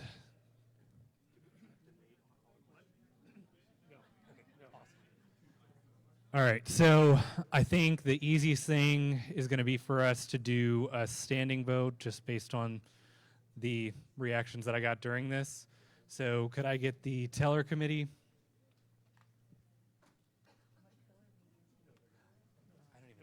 It's a standing vote, yeah. Explain what you're voting for. You're voting for that amendment as opposed to against is not against. Gotcha. Yes.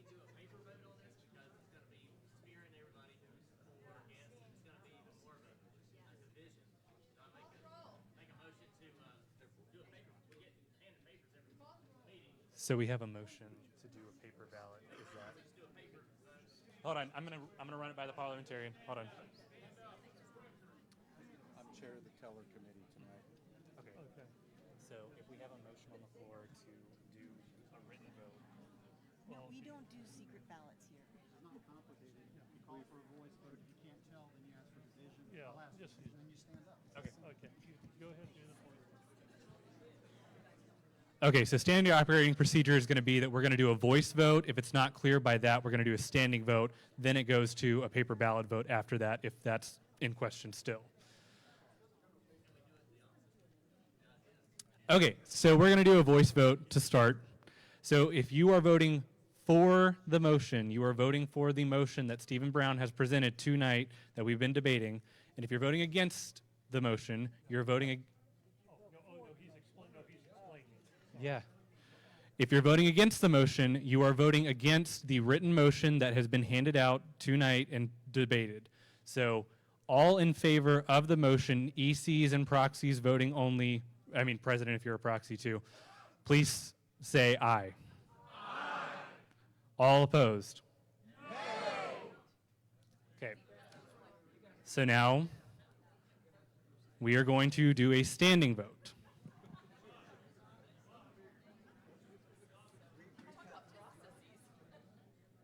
All right. All in favor of the motion, please stand.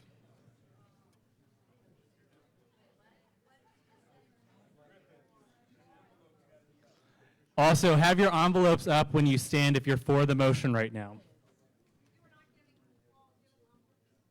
Okay. Have your paper up.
Tim, we didn't say Uranos, we said you're helping them.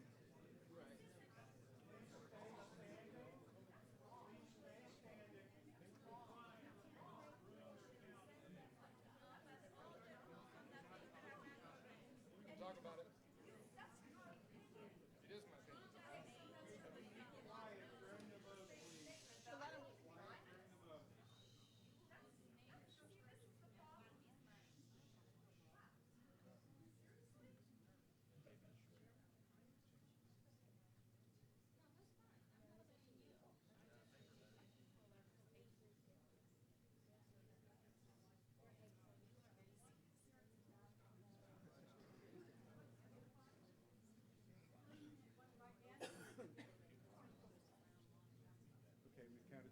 Okay.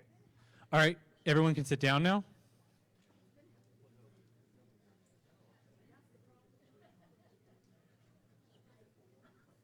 Okay. All right. So all ECs and proxies and voting members tonight, if you are opposed to the motion, please stand with your envelopes up.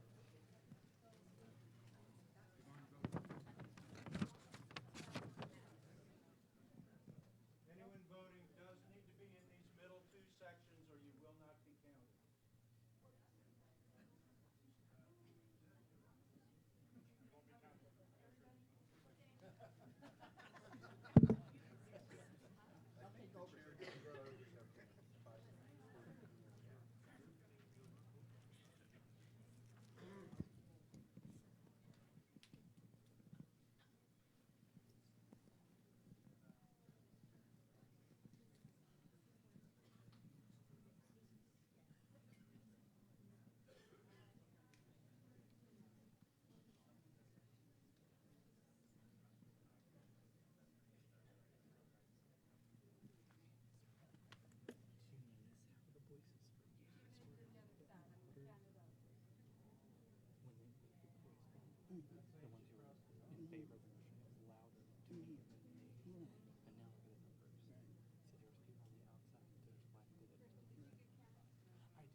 You can be seated now. Thank you.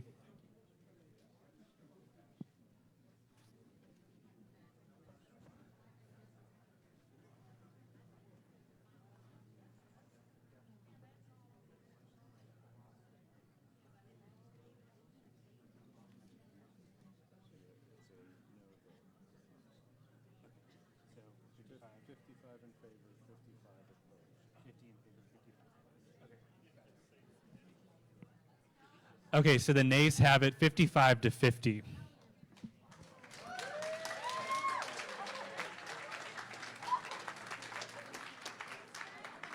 All right. The nays have it. The motion did not pass.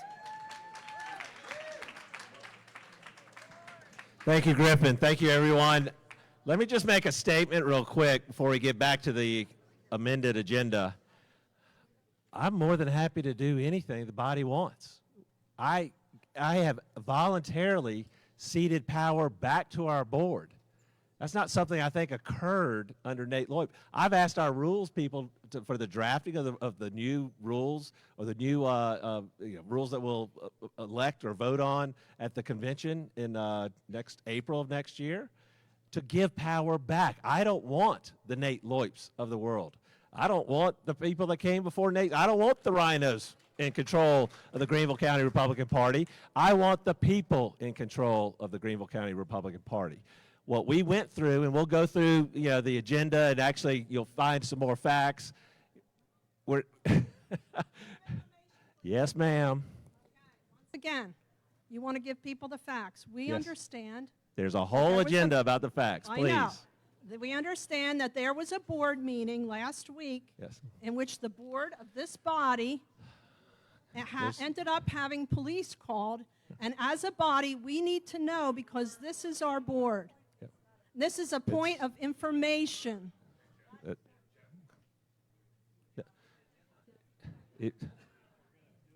Let's go ahead and we'll do it informally if you want to give some response to that.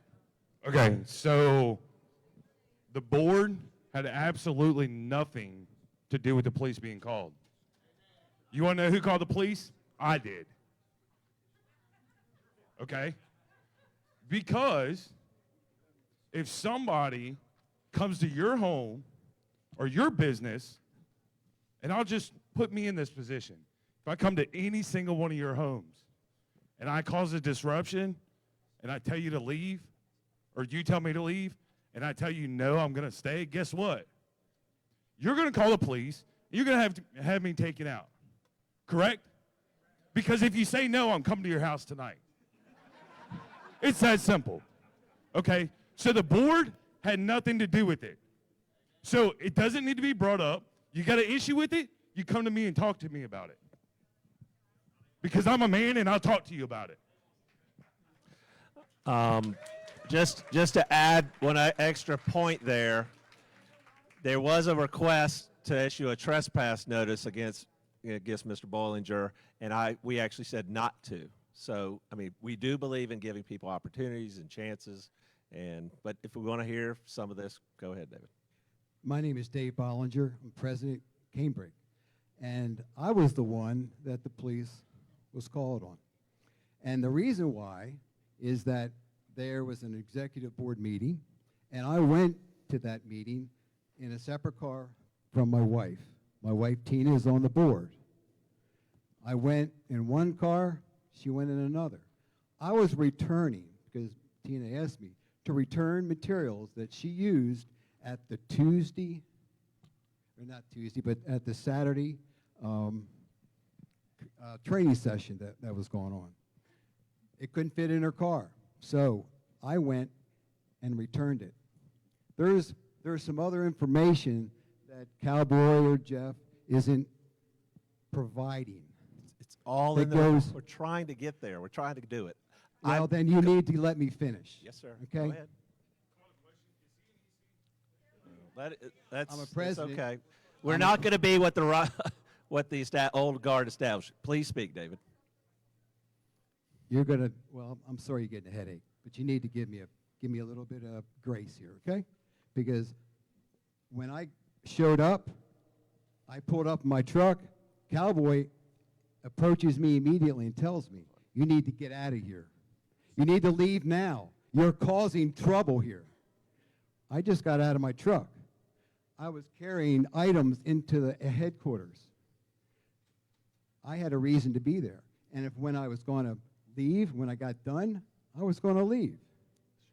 There was a problem back 2 weeks ago that Cowboy had a really, really bad problem with and had to me. We can go on and we can talk about that if we're going to cover that a little bit. We're going to. But I did not attack him. I did not curse him. I did not disrespect him. Give it a break, will you? Yeah, give me a break. Let me talk. Because if this happened to you, Zoe, you would have a problem too. He did not say it. That's an accusation that's incorrect. Zoe Warren did I'm not sorry. say that. Zoe Warren did not say it, and it wasn't Adam Morgan's parents, as it was his aunt. Okay. So, he said, "You need to get out of here. I have control of this building. I'm the sergeant at arms. You got to leave now." We're going to call the owner. He called the owner. The owner said, "Jeff Davis speaks for me." Well, Cowboy still went on and said, "I speak for this building. And you know what? I'm the sergeant at arms at the Hilton. You can't come there anymore either." How about that? How about that? Is that wrong or right? You're here. There We you want go. you It's here. David. wrong. That's we want what- you here. that's We want what you it- here. Huh? Maybe he said it, but we want you here. Please, we want you And here. so, I didn't, so he said leave. I said, well, I have a right to be here. I'm a president. I'm a president of the EC, of the precinct. And so I said, call the police. I got a point to make. You're not going to run me off. Do you want to be run off? Wait till you get up here. I'm going to ask you to wrap it up. Okay? And so when you get treated this way, enough's enough. And so the cop came and he told me, why do you want to be here? Well, I'm a Republican. I belong there if I want to be there. How about any of you? How do you feel? Wait, let him. I appreciate it, but do let David get out what he wants to get out. I mean, and so let him get it out. That's what I'm It's trying to okay. get at. Cowboy is presenting this a certain way, and it's not true. It's as simple as that. Joe Satino, if you'd like to make a quick comment. Yes. So give me 2 minutes, okay? Can you please give me 2 minutes?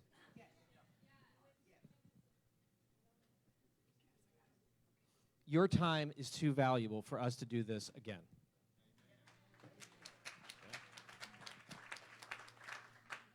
We have a problem of unity. We need to fix the problem. I want to ask each of you, if you care about the issues that matter most, to check your heart. Go home and pray. Choose to forgive. Choose to say, I'm sorry. And choose to see the good in the brothers and sisters around you. That's what we need the most right now. I am so imperfect. Those folks, they're imperfect. Y'all, you're imperfect. Look in the mirror, ask God what you need to do different to bring unity to this body, because that's what we need. Thank you.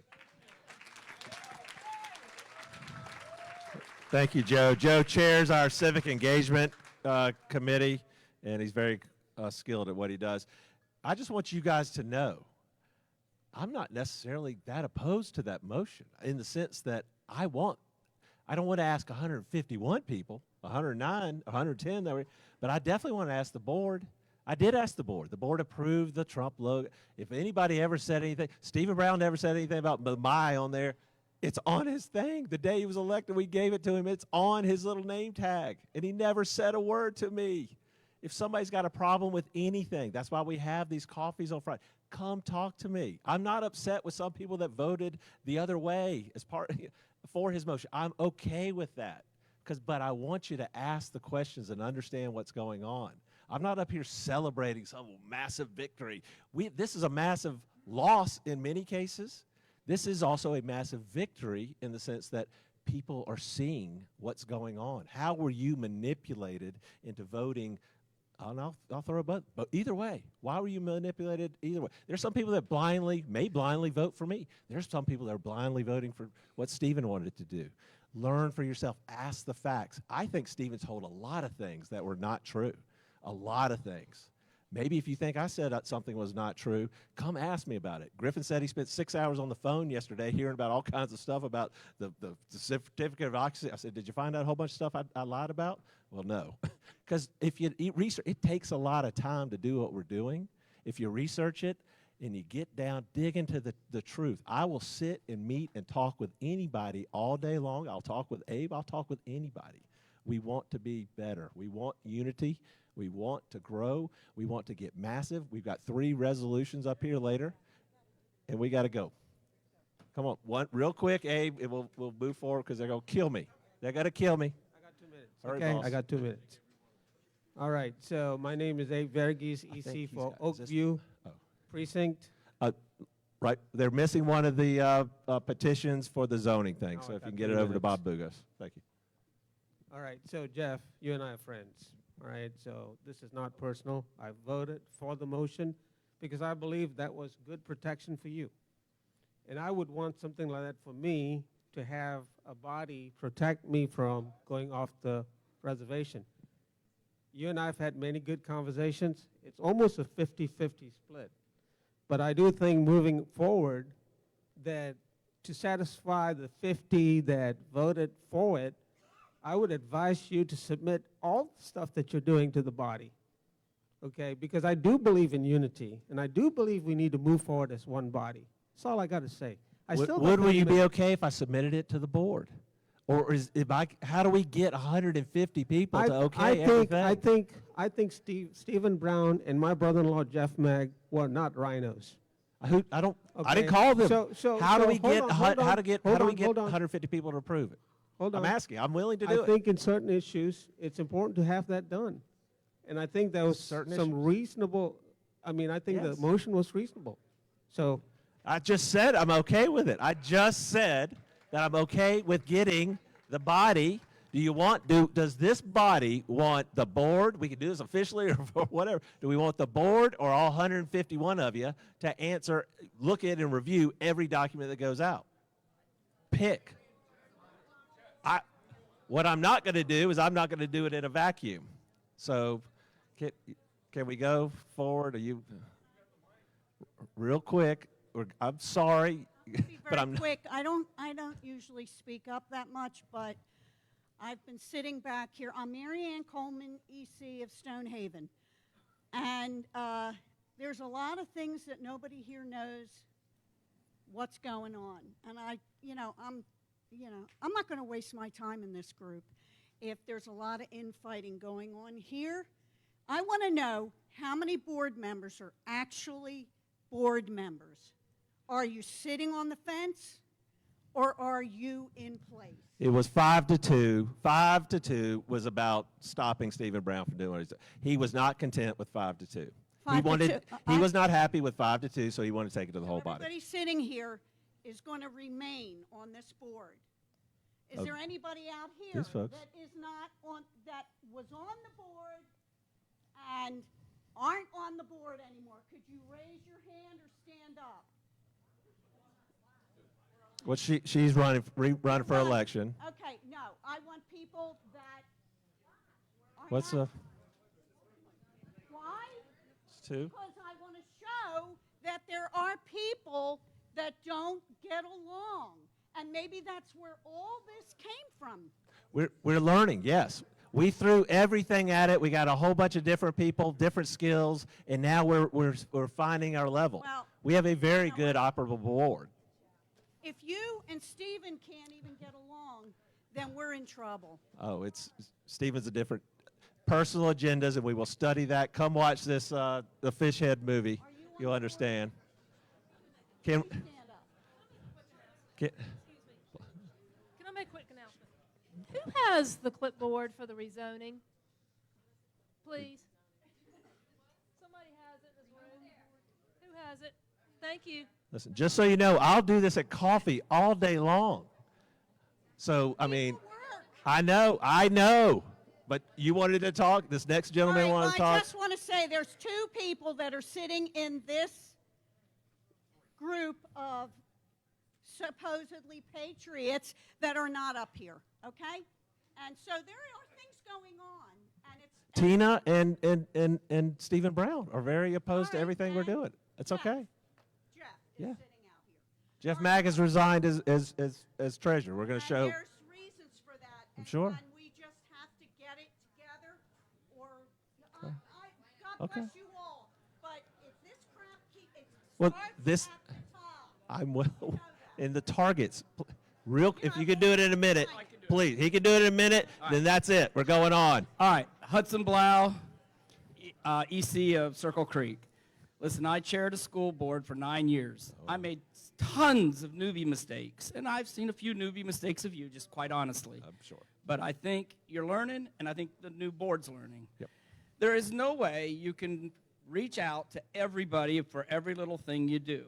Now, I do believe that the basic platform, you've got to represent all of us. Tried. And that's all. I don't see a problem with that. Okay. But every little thing you do, we would just get mired down and mucked up with all the minutia, and you just can't do that. And so what we have to do is trust our executive board, but listen. I will run everything I do past our executive board. I promise you. I think that our body should approve that. That next month's meeting, we could have a motion that says, hey, we're going to entrust our executive board for all this little minutia stuff. And if we have questions about it, we can go to them. Exactly. That's what we're going to do. We're going to take Stevens Brown motion and say the executive board as opposed to all 151 of you. So that's where we're going. We're next up are the approval of the January minutes. Janice Nykirk, the February 7th minutes. Does everybody have any questions about the minutes? We sent them out. All in favor of approving the 2-7 minutes? Question? We have a question on the minutes. That's fantastic.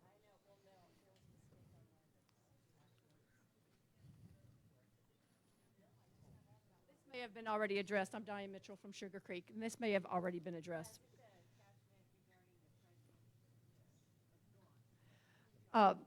Honestly, I've been trying to zone. I'm zoning in and out because this is lasting so incredibly long. But what my concern is that I would like to amend the minutes to that was said at the last meeting that there was not a treasurer's report. It was intimidated that there was not a treasurer's report submitted by the previous board, and there is in the previous minutes there is. I can report that there has been a budget submitted in 2020 and 2021. So has that already been addressed? Well, if you weren't given the information, does that mean you get to say there wasn't one? Wasn't No, I one don't for believe me. that would be the case. So Okay. I would like to amend the minutes because I have a copy of the minutes here that states that there was a budget submitted. All you gotta do is produce it, Diane, and we'll believe you.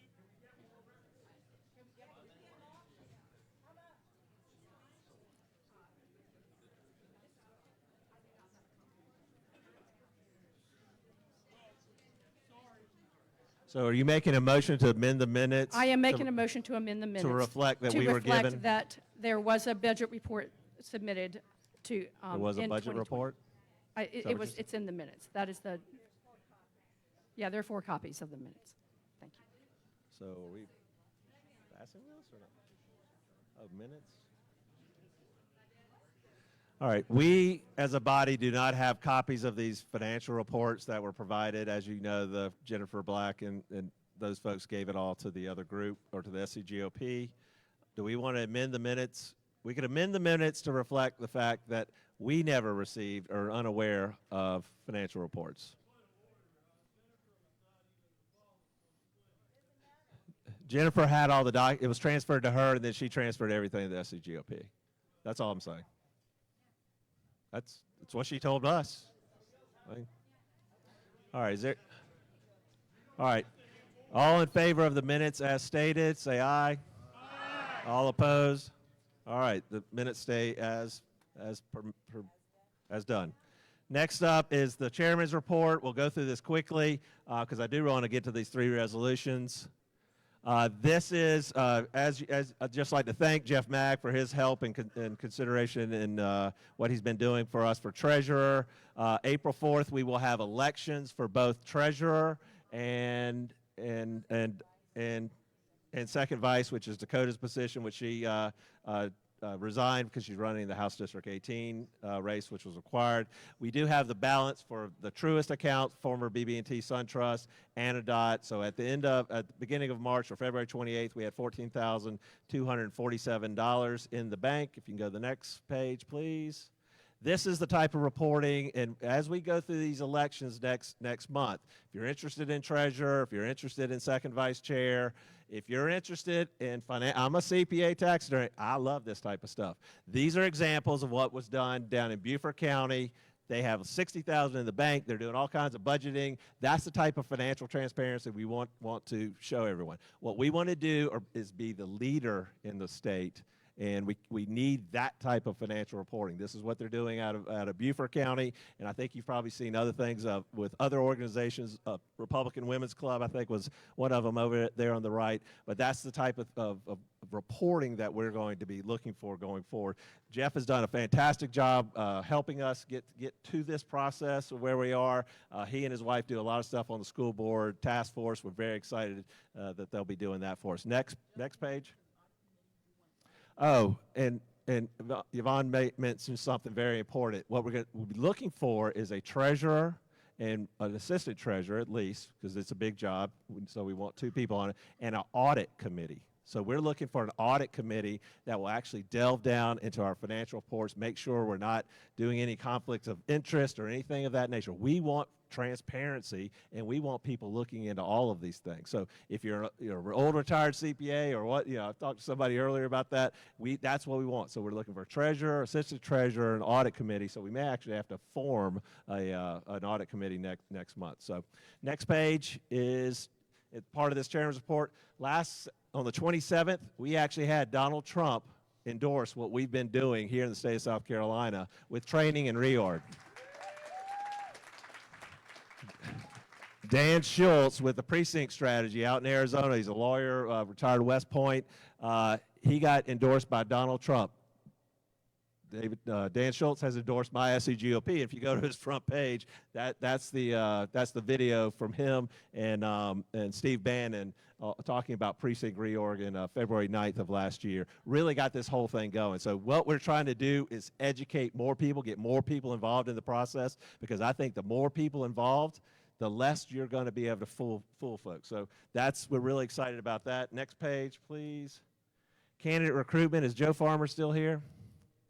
Joe Farmer has been working with our candidate recruitment committee. We've got filing on the 16th through the 30th at noon. So we're looking for candidates. Joe's been out there looking for candidates really hard. Anybody interested in running any office. We'll talk about what our mission is, but I think our mission is to hold our elected officials to the Republican platform, number one, and then number two, find candidates that will conform to the Republican platform. So Joe's been working really hard on that.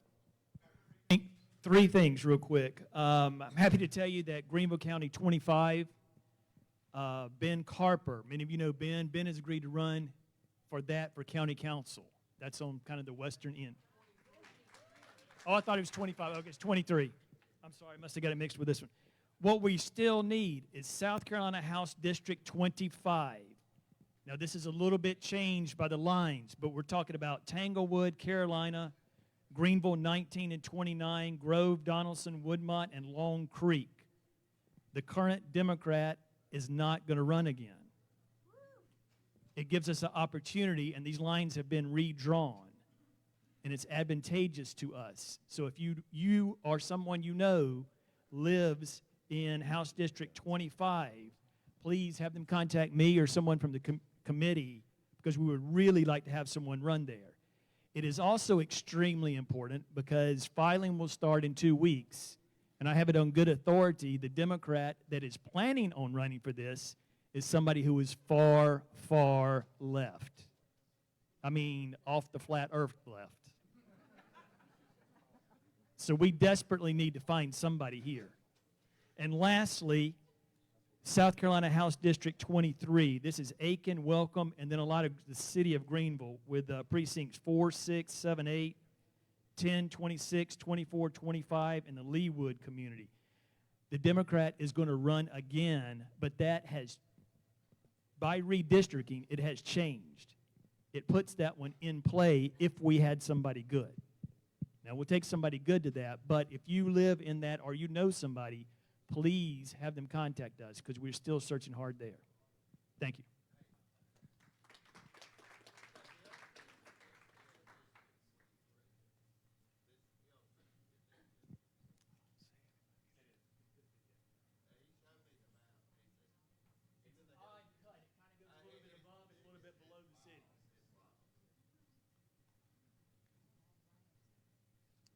Thank you, Joe. We'll send out some more emails about that, but if you're interested, know anybody, you should recommend some people to run for office. This is not, these are just your House seats, your county council. School board will be in either July or August. I'm not sure exactly what the date is. And then we want to make a few comments about the Greenville County Republican Party endorsements.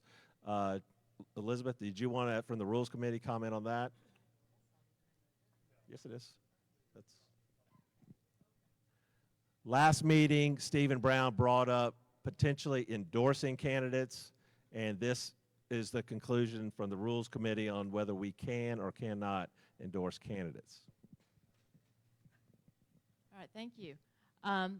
So we came up with, we spent a great deal of time evaluating our rules, and what we came up with is, number one, for Rule 4D on favoritism, it does not mean that party resources must be proactively offered to candidates.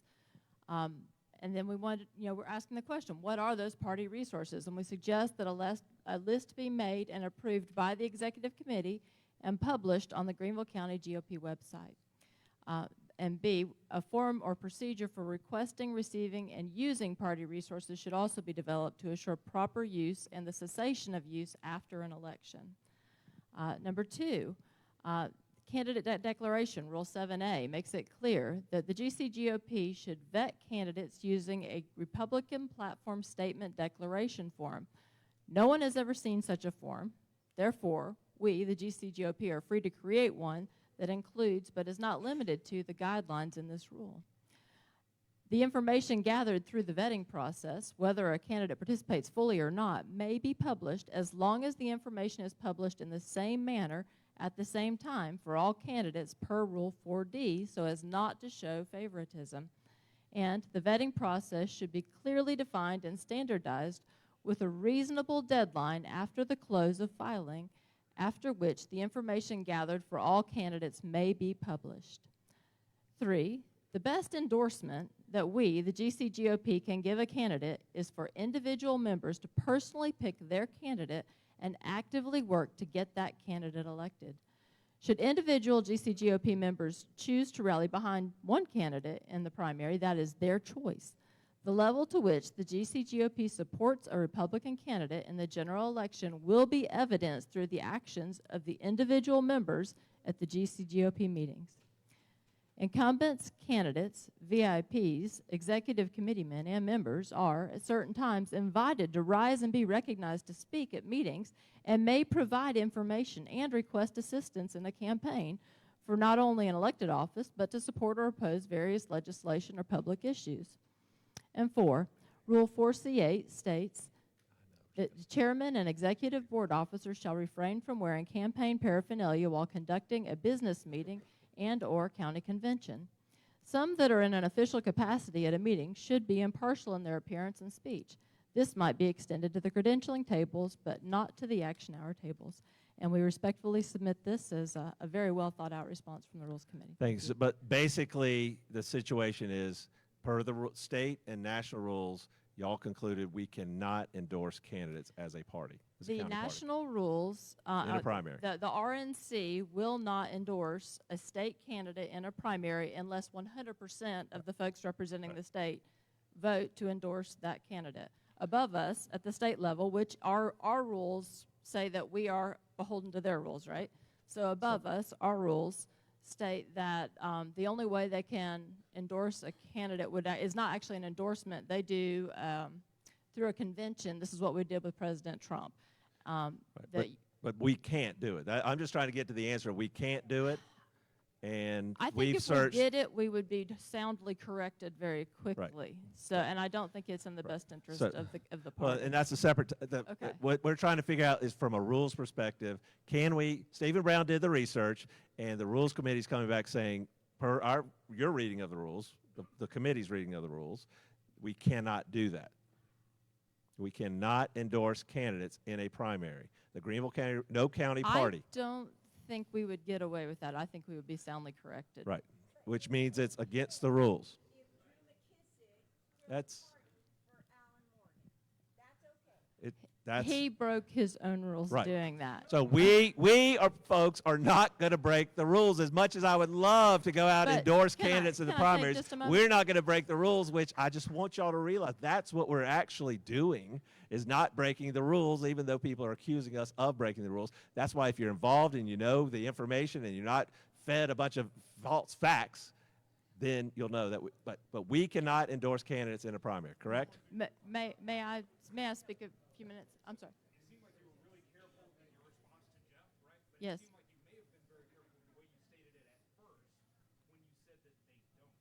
Right. They will not. They will not unless 100% of the folks representing us at the state level all get behind that one candidate, which we did when we had a convention and we supported President Trump. It's in their rules. It's Rule 11 for the. Rule 11 does not allow us, and that was not brought up to us in this whole endorsement fiasco thing we've gone through. Stephen Brown said we could endorse candidates because he had done the research, and y'all then go out and do the research and say we can't, correct? I don't think we'd get away with that. Right, so we're not going to get away with it. In our research, I searched across the country. There's 3,006 counties. I haven't found one county party in the entire United States that is endorsing candidates in the primaries. I think they should.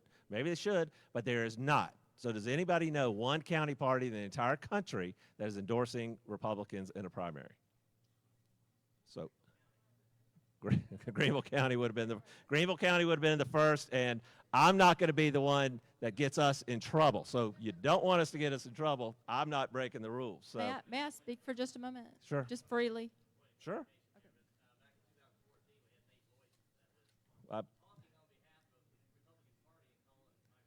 I saw Drew McKissick do it 4 weeks ago for a congressional candidate. That's okay. They're breaking the rules. We don't, friends. That's the issue. But they accuse us of breaking the rules. They bully. They accuse us. Watch what they accuse you of is usually what they're doing. So, real quick question, comment. Off the cuff, not rules committee. Okay, I'm going to go off the cuff and not rules committee just for a moment. So what has always been done, and those of you who've been around for a while know this, is that we figure out who our personal favorite candidate is. They come up here where they speak to us, we understand, we listen, and then we say, I want to volunteer with you. And then they get us involved in their campaigns, phone banking, and they get us involved in knocking on doors or licking and sticking envelopes so that they can send out mailers. So we individually have a huge amount of power in this room. And if we were to all line up behind one candidate, I guarantee you it's impossible. But if it were to happen, you know, we would be incredibly powerful. However, I hope that you will use your power and you will find these candidates that you like and you will say, I want to help you. I'll put signs out, I'll make phone calls, I'll work for you. And that is free labor, yes, but that's actually how you change the world. The Greenville County Republican Party, how we're going to utilize this is we're going to go through questionnaires with all the candidates. We'll let you know who answers questions, who won't, who will sit down, who will sign a pledge, who will sign a contract, if you will, to conform to the Republican platform. We're going to expose people. I think that's what we need to do, expose people, if the body wants us to do, expose Republicans that aren't conforming to the Republican platform. So, yes, sir.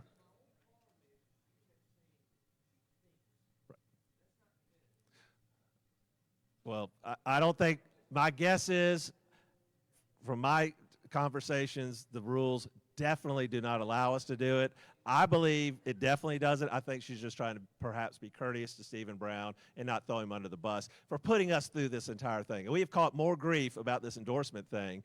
That's where the whole argument started with Adam Morgan. He was calling everybody around saying that Stephen Brown had lied. And then it transferred into Jeff Davis said something about my parents incorrectly. So can the Rules Committee make a statement that the rules do not allow it? Will you make a firm statement that the rules do not allow it? The chair of the Rules Committee, real quick. Okay, basically, the question that we were asked, or that we felt we were asked, was should the Greenville County Republican Party endorse candidates in primaries? The question was, can we? Can we? Okay, can we? Okay, can we? According to the rules, we cannot show favoritism. Okay, so that's where we started. We started our discussions, we looked through the rules, and there's a favoritism rule, and then there's Rule 7, which talks about, I always forget what it's called, candidate Republican platform statement declaration form. Now, if any of you out there that have been around for a while have a copy of that from the past, we'd like to see it. Anybody that we asked had never seen one. I asked Conway Conway down at the election office, he had never heard of it. I asked others, and they'd never even seen one.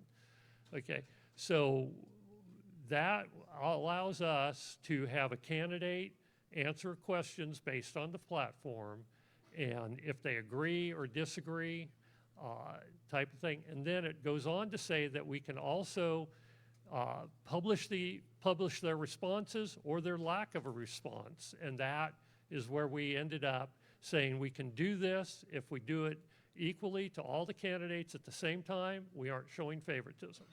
So, and that, you can call that an endorsement or not, or a lack of endorsement, but, the idea, we also further concluded that it is up to us to pick our own favorites. I mean, if we voted tonight and picked one of the 4 candidates that's in the District 18 race, 3 of the candidates are going to be mad at us and might not show up and ever work with us again. But it's a policy. Does the rules right. allow us or not? Right. The body would set Which the policy, I would say no. They're telling us whether the rules allow it or not. Right. And I think the answer is no. The rules, national and state rules, do not allow us to do right. it. Okay. Right. Perfect. Thank you for that. Next, I think we were doing the intermission call to order. We're going to skip past that. We're gonna go into some other stuff, hand off to you guys. Let me just say, I want to remind everybody, this is what I have up there. Go back one page, please. I got just a couple statements to make that seem to be really confused. A couple of them I've already made here tonight. Listen, the executive committee sets policy. Y'all set policy. This is not the Jeff Davis show or the board show or whatever, or anybody's show. It's y'all set policy.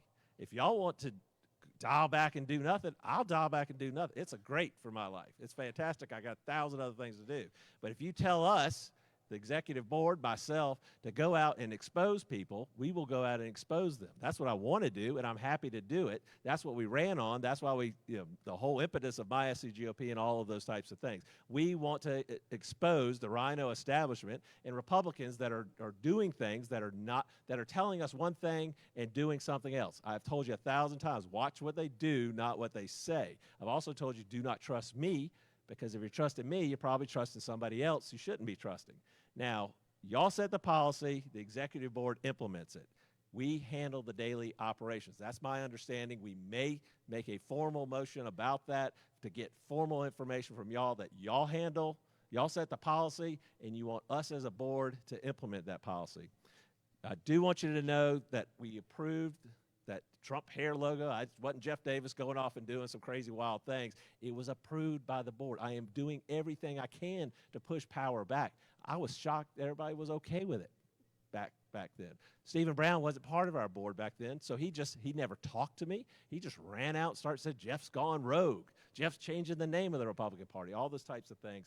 It was approved. I will get everything approved through the executive board if you want me to do. They have certainly dialed me back on other things, and I'm okay with that because I don't want to. I'm not out there as the old guard used to be. The lease was approved a few weeks ago, 7-1. That may change, or I'm sure it's changed today. But the board, I think the board should change it. So you'll get some information on that. I've never seen the executive committee approve things before lease-wise, and they certainly didn't over this past year or so before we got involved. FOIA request, Randy Page, we talked about that. Anybody say there's either a My SCGOP sign in front of the headquarters building of 2505 Wade Hampton? That's the other thing that I heard Stephen Brown was complaining about yesterday. It's always a new thing. If you got a problem with a sign, come tell me. We will work. I'm back the coffee all the time. But we need your feedback, and we need your approval. I'm going to hand this stuff off to Griffin and Yvonne to kind of go through their PowerPoint presentation, to look through the budget, look through the finances. We are about 1,000% transparency. Y'all set the policy. We will implement it, but y'all determine the policy.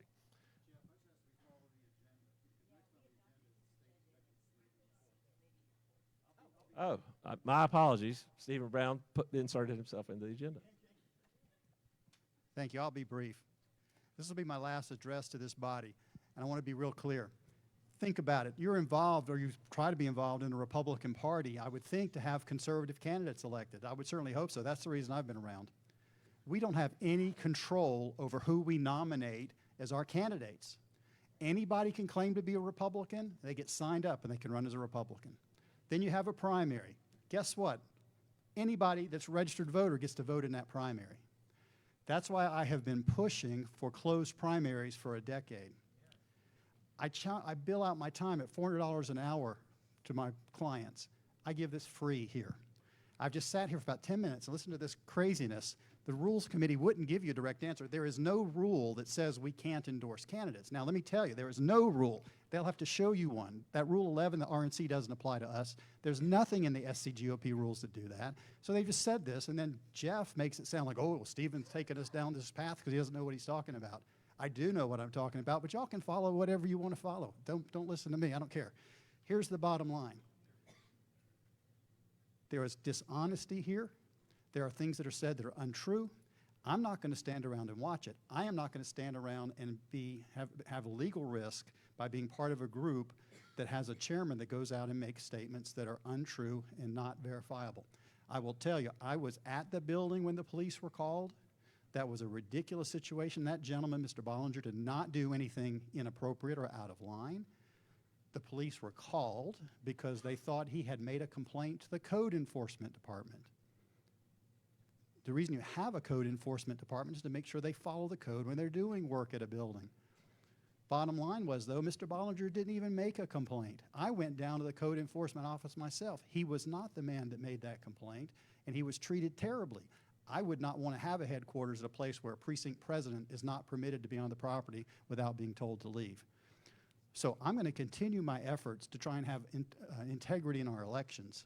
And I'm going to try to continue to work to push for closed primaries, and for that matter, to change out the leadership of our state party, because we need to have people that are really pushing for our values and our ideals and the conservative agenda.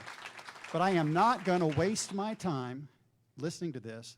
I don't speak to Jeff directly because it just doesn't feel, you feel terrible when you get off the telephone. It's not that I'm afraid. I'll stand up to anybody. You've heard me speak truth in here. But this idea of pushing and saying repeated lies and misstatements and accusing me of saying things that weren't true. And I was at the same meeting with the sheriff. I didn't hear the sheriff say anything about some sort of corruption or why the SLED wasn't investigating. That didn't happen at the meeting that I went to with Jeff. So I'm just telling you, thank you very much. I wish you all the best. I'm officially resigning as the EC. I'll send the paperwork where it needs to go, but I am not going to be part of this. And just, I know these folks up here will be fine because the executive committee board will go along with Jeff with whatever he wants. And I've been pushing against trying to keep you guys on the rails. Clearly I have failed, but I'm finished at this point. So I wish you all well. I wish no harm to anyone, but I'm not going to continue to waste my time on a fruitless effort. Thank you all very much.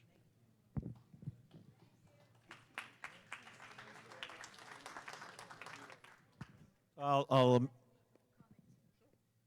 it's probably best I leave too, because I'm the one that started asking, questioning things that were done, opposing rules, watching on Signal for the executive board, character assassination, absolute, the most crude, indecent, abusive behavior I have ever seen in any body.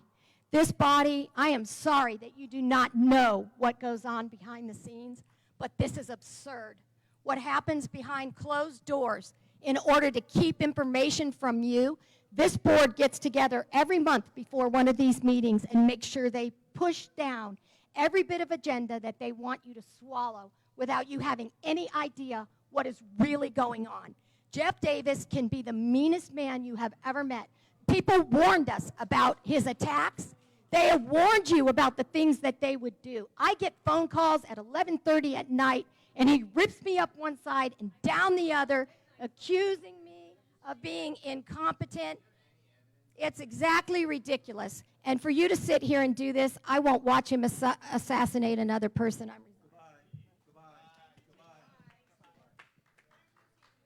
Thank you. One amendment to earlier.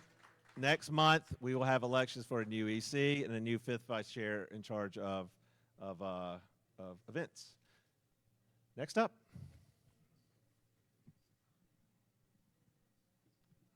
Let me make one comment about closed primaries. I asked Mr. Brown what was the bill before the State House on closed primaries. He couldn't tell me the answer. I'm going to tell you there was a 30 to 35 minute floor amendment this past Wednesday, Amendment 14 to a absentee ballot bill that we will be demonstrating to everybody, and we will be exposing the Republicans that oppose that bill, including some local Republicans here. So we are fighting for closed primaries. When we actually know what's going on, we're going to continue to push for it. Okay, guys, can everybody hear me okay? Okay, great. I know everybody is really tired. I had a lot of things that I was going to say, but Sherry Few and Ms. Martell said a lot of them to sort of introduce things. We have two tasks before us. We have the task of voting on the budget, and we have the task of deciding whether or not we want to formally lease the facility at 2505 Wade Hampton. So, can you? But before I do that, I want to read you something. So, you know, the Lord is great because can I ask you to, can you guys, yeah. So anyway, so I was going to read you guys the Standard article. There was an article in the Standard about South Carolina closed primaries. I thought it was great. I would advise you to go ahead and read that because it says a lot about what's going on. But as I said, the Lord is great because he sent another article that's much more relevant. So I don't know how many of you are aware that in Arizona, after President Trump made the article congratulating the issue of precinct reorg, the Republican Senate in Arizona actually acted in an emergency session. The bill, they changed the precinct committeeman position from an elected position to one appointed by the party's county chairman. In the State House, the bill passed with 48 voting in favor, none opposed, and 2 not voting. This is in the state Senate. The bill passed with 21 votes in favor. This is in the Republican state of Arizona. So what they did after President Trump talked about precinct reorg was to go out and make these changes. Now again, the God is good, because on the way here, there was an article where someone had stood up to fight it. But I will tell you, stand here and say, the most important thing is, if you do not think we are in a war with establishment politicians, then you are fooling yourselves. If you do not think that this is not a fight for the survival of the country and everything we believe in, you are fooling yourselves. And we can sit here and talk about, you know, following the rules, but for them to do this, and this is in the Tennessee Star, you can go read this article in the Tennessee Star, for the Republican to do this. And if you don't think South Carolina would try it, I remember Dan Harville telling me how South Carolina legislature took away control of the elections from the people and put it in one person, because it's easier to control one individual than a whole bunch of counties. So again, a lot of this is about, you can talk about unity and a lot of this other thing, but what it's really about is there are people who are very pro the establishment and there are people who are not, and we are a threat. So I just wanted to preface with that. I will real quickly say the budget. Again, thank Jeff Mag. It was very simple. All I did was to take what our revenue is, what we expect to get our revenue, and where we want to spend our money. I don't know if you saw and I'm skipping the mission part because everybody's tired. I think we're kind of all on board with that, just to move the process along. But so it's like a $2,500 dollars a month budget, with most of it going to lease space.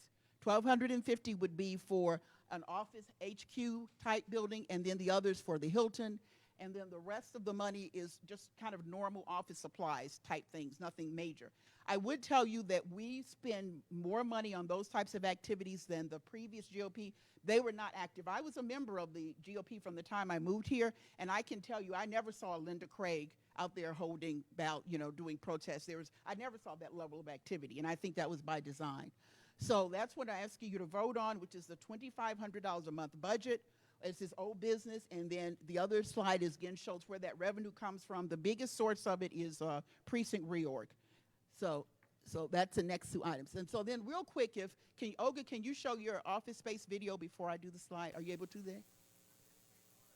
Yeah, if people want to see it, I just want to talk about the enthusiasm in that, around that space. Okay. It's like, is it like 3 minutes? I know you guys are tired. We'll be real quick, and then we'll get to the lease part. Okay, sure. Now, Janice would like to say something while the video's going. Just talking about the space and the excitement, I got to kind of head up after Olga and Jeff had to go down south. The trucker donation, we were the major spot in Greenville County for the trucker donations. That place was on fire from 9 a.m. and I wouldn't even get out of there till 7 p.m. Thursday, Friday, Saturday. I mean, it was amazing, amazing that we had a place that people could tell that this was it, that we had the space to put, we had 3 rooms full of stuff that had to be resorted and repackaged and kept till Sunday morning and Saturday afternoon that we loaded up and then went down to Casey on Sunday. I just got to tell you, it was thrilling. People were crying because you just look at all these donations. It was crazy awesome, and we wouldn't have been able to do that if we didn't have a space. And, and my vision would be to have those kinds of spaces in every county, in every area. I tell you, the Democrats have them. And I know they have it. What they have is they have paid, and particularly in poor and minority communities, they have paid community action centers. Greenville County has them. Our taxes support them. And what they are is they are political indoctrination centers. And that's a reality. And if we want to sit around and, as I say, plan a vacation while our house is on fire, talking about some of the crap like we talked about tonight, that's our choice. But now you start to understand why we get to a place where in this country we're discussing biological men, in women's sports. That we actually have to waste time on stuff like that. So anyway, I just want to show the video, and then we'll go through the slides because it kind of reinforces what Janet was talking about. And as I said, I'd love to see these spread all over the U.S. because we desperately need them.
packing my truck for supplies for the truckers convoy coming out this way. I've got personal products, paper products, dog food, cat food, all sorts of stuff. And we're here to support these guys because they're going out and doing the support for us. So I'm putting water in my truck. I got a truck full of water. I'm taking this to Columbia so that we can link it up with the convoy that's going to D.C. Those truckers are going to roll around D.C. for a few weeks around the Beltway, honking for medical freedom, honking for their right to not be vaccinated, even though they want to truck goods around. My right to not be vaccinated, even though I want to keep doing what I'm doing. And we're loading up all these supplies for them. When my niece gets baptized in Aiken, I'm going to make a side trip to Columbia and drop these goods off. That's awesome. Well, thank you. All right. Let's go in here and see what's happening inside here. Oh my. Hi. How you doing? Awesome. Yep, we just see a whole bunch of people making different. What are you doing in here? I'm just making sure we're. Just boxing up, categorizing, boxing up, and packing it, labeling it. And why are you doing that? We are helping the Freedom Convoy. So they have products, and they have food, and they have paper products, and all that good stuff. So you mean the Greenville County GOP is sitting here doing stuff to help this convoy? Absolutely, yes. How do you feel about that? Very pleased, you know. I mean, the fact that we were able to go against the system, because they would like to take the funds away. And so this is a way of avoiding that, hopefully, and they'll be safe and they'll be provided for. Thank you. That's the plan. Awesome. As of 1 o'clock this afternoon, we have exploded out of the annex into every single room. Say hello, thank you. All right, I'm gonna scoot. I hate to do this to you, but We do have some boxes. Look at this. It is lining every wall. Everything's been nicely labeled. Thank you, helpers. Look at this, y'all. This is crazy. Into the hall.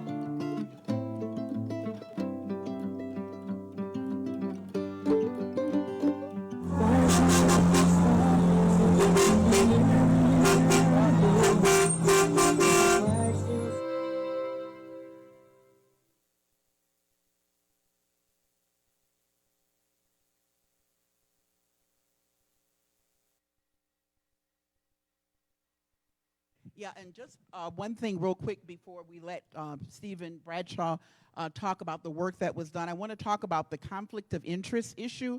I just want to say it is not, a conflict of interest is only a problem if it is not disclosed. I am on other boards where we have people who are bankers, people who do work for the organization that are also board members.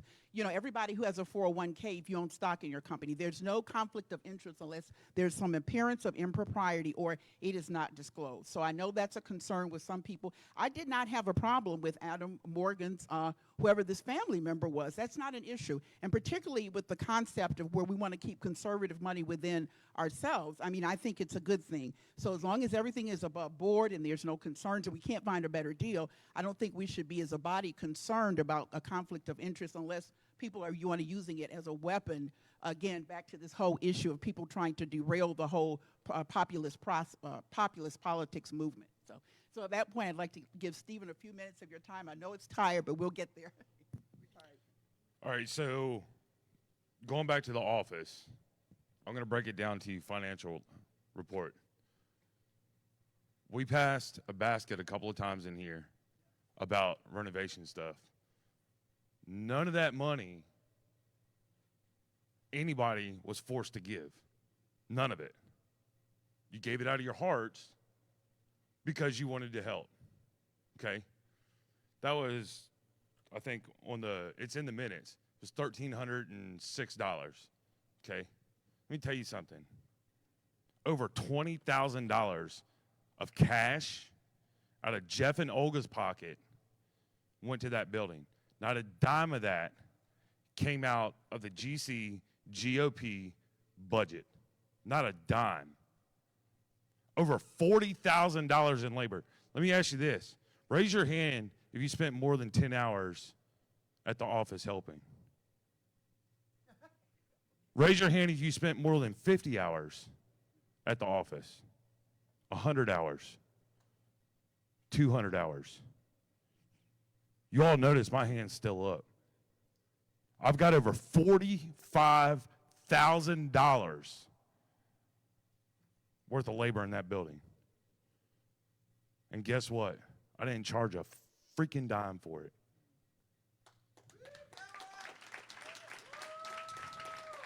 Yeah, shake your head, Tina. Shake your head. Because this whole issue about the office started with Tina coming in the office with a big old mask on, saying there was mold in there. Guess what? I've got a report. Hold up. I've got a report that was paid for. I've got a report that was paid for. ServPro came out, a professional worldwide company that doesn't give a damn about the GCGOP. And they certified that there was no mold in the building. Okay? So it went from that to permits. Everybody know what this is? It's a permit from Greenville County, signed off by the head inspector of Greenville County on the work that I did. Every bit of work that was done there was checked off by a licensed contractor that has a legit business here in Greenville County. There's the permit. Permit fee for the permits, paid. Another application permit fee, paid. Guess what? Yvonne took the money out of her pocket to pay one of these permit fees. So y'all are going to sit here and gripe about an office that is being pretty much given to you. And you're going to gripe about it? Really? Most of you weren't there to work. If you're not willing to put the time in, keep your mouth shut and go home. Don't gripe at what others are actually out there doing to make a difference. Because I didn't see most of you there. I was there till 2 o'clock in the morning most mornings. I was crawling up underneath a crawl space that was that tall. So when people gripe about the building, just remember, people gave freely and of their hearts for a place for every single one of you that wants to come without disruption, to go and meet, gather, have bonfires out back, whatever y'all want to do, it's open. And you're not being charged for it. Yeah, you got to pay utilities and a lease. I'm pretty sure that everybody pays rent. Everybody pays power and water and cable and internet. If you don't, raise your hand. I don't see any welfare people in here. So you're all paying your own way. It's no different. Okay, thank you, Stephen. Thank you.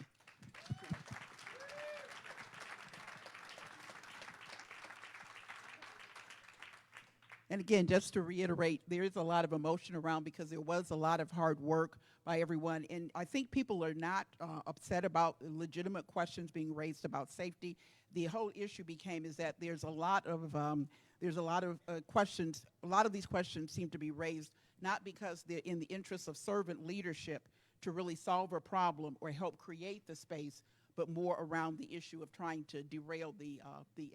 So would you like to say something, Dave, before we take a vote? Yeah. Yeah, I would, please. Tina and I have been vilified by Cowboy, Jeff, and Olga. And when he talked about Tina having a mask, my wife back in 2014 had anaphylactic shock as a result of being exposed to mold. She spent several hours in the hospital taking multiple medications so that she didn't die, for lack of a better way of putting it, okay? And when we took a walk, Jeff and Olga invited Tina and I to take a walk through the building after he had obtained it. We went in, sensed, smelled mold. It was very musty. If it smells musty, there's something causing that, okay? And so we quickly exited the building. People that were working on the building, painting, things like that, people were saying there was mold there. I don't know. I did not do any work there, and you are to be commended. You did a great job. You did a lot of work there. Good job. You ought to be proud of that. But the thing of it is, you vilified my wife. You vilified her, and she didn't deserve that. She has a legitimate health concern. That's why she went with the mask. And there was a picture taken by Olga of that meeting that was there that night. I was there because Tina asked me to come along. If something were to happen to her, I knew how to help her. Nobody else was there to help her. She carries an EpiPen in her purse. And so that's the reason why I was there.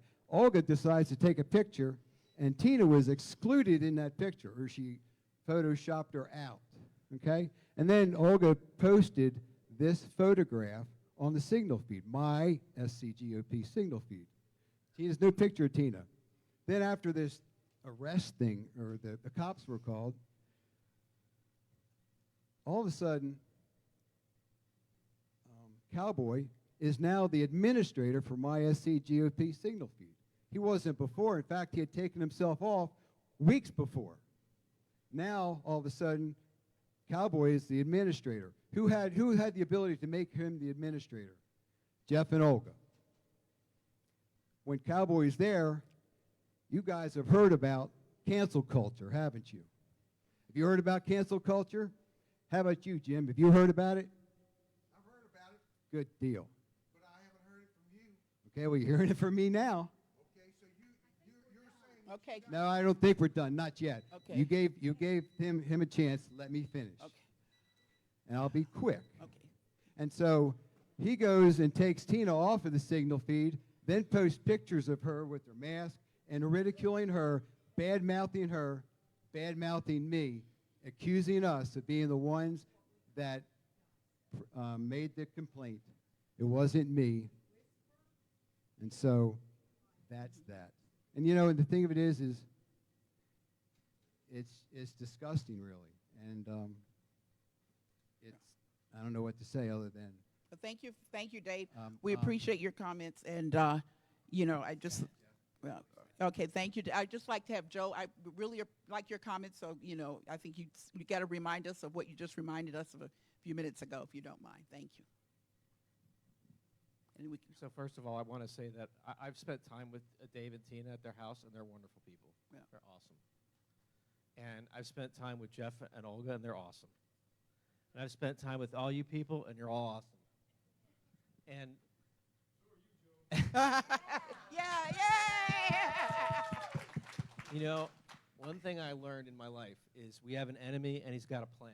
Right, His that's plan right. is to Amen. steal, kill, and destroy, and divide. Yes. And I feel really, like, in my heart, sad over this whole setup. But what I do know is there was a lot of hard work. There's goodness. Mm-hmm. And we got to chase the light. Right. We got to chase the goodness. I know, like, this guy, Jeff, he ain't perfect. Right. He's good. He's not perfect, you know, and he's trying. And we're all swinging the bat. You know, Cowboy, you're not perfect. You're good. You're trying. And I think we've got to just keep that in mind as we go forward. We need to unite together. We need to do what Michael said. We just need to rally. And I just want to encourage you in this. But there's a lot of wounds, so let's go move through that. Let's love the people that we have. Let's honor the people like Dave and Tina for what they've done. And let's move on. And let's get some stuff done. I tell you what, I don't ever want to have another meeting like this. I don't spend my time here to listen to people's stuff. I spend my time here to get stuff done. Thank you. Okay, we're gonna. There's no more debate. We're gonna call for a vote, please, on the two items: the budget and also leasing the space at 2505 Wade Hampton.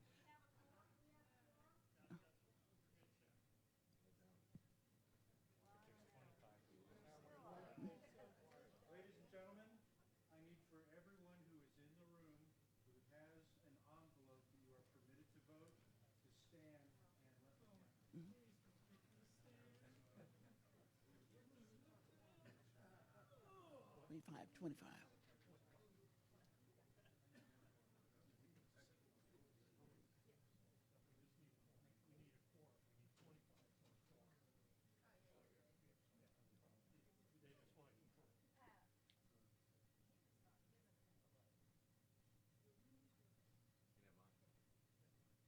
Does he vote?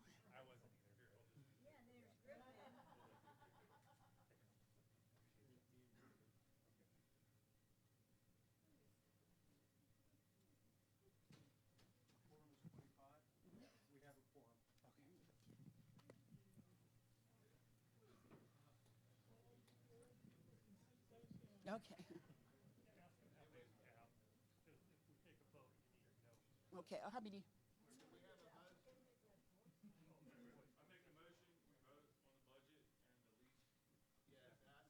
Okay. I call a question. All in favor? Aye. All opposed? Okay. Yes. Thank you. All right, motion passed. Motion, do I get to adjourn the meeting? Okay. Okay. Wait, somebody wants to do 3 resolutions.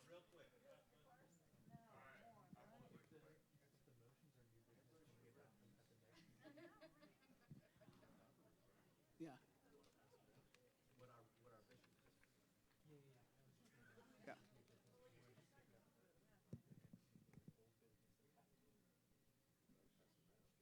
Okay, okay. Real quick. Thank you, everyone, for this.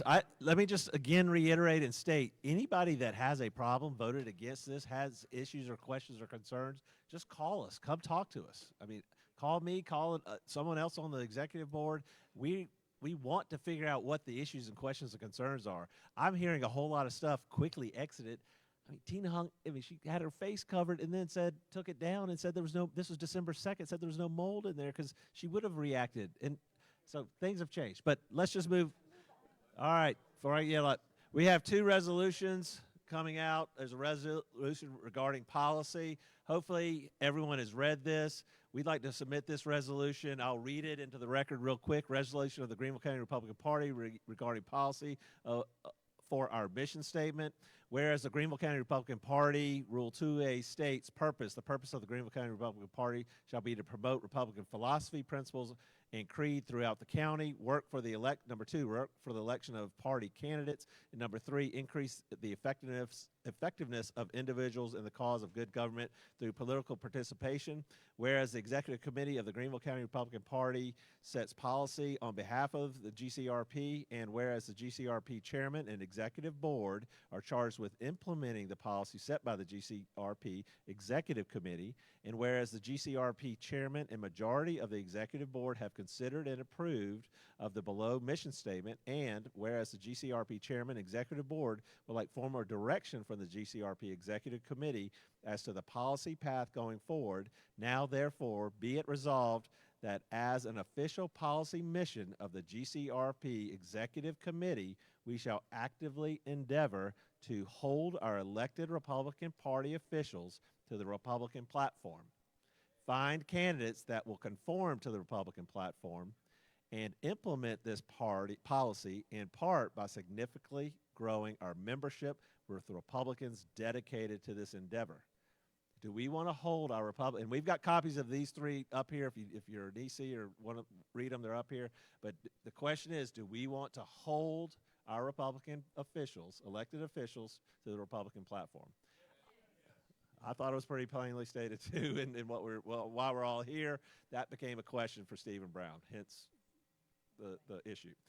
Do we have a motion to pass this, a resolution? All in favor say aye. Aye. All opposed? It's unanimous. Fantastic. Resolution of the GCRP regarding the use of differentiated logos. Whereas the Executive Committee of the Greenville County Republican Party sets policy on behalf of the GCRP, whereas the GCRP chairman is the only official spokesman for the GCRP, pursuant to Rule 4A 3 of the GCPR rules, whereas during holidays it has proven extremely beneficial for the GCRP to communicate festive and patriotic messages via holiday-themed logos, and whereas it has proven extremely beneficial for the GCRP to communicate its opposition to what is commonly known as the Rhino establishment via differentiated logos, including but not limited to adding Trump hair.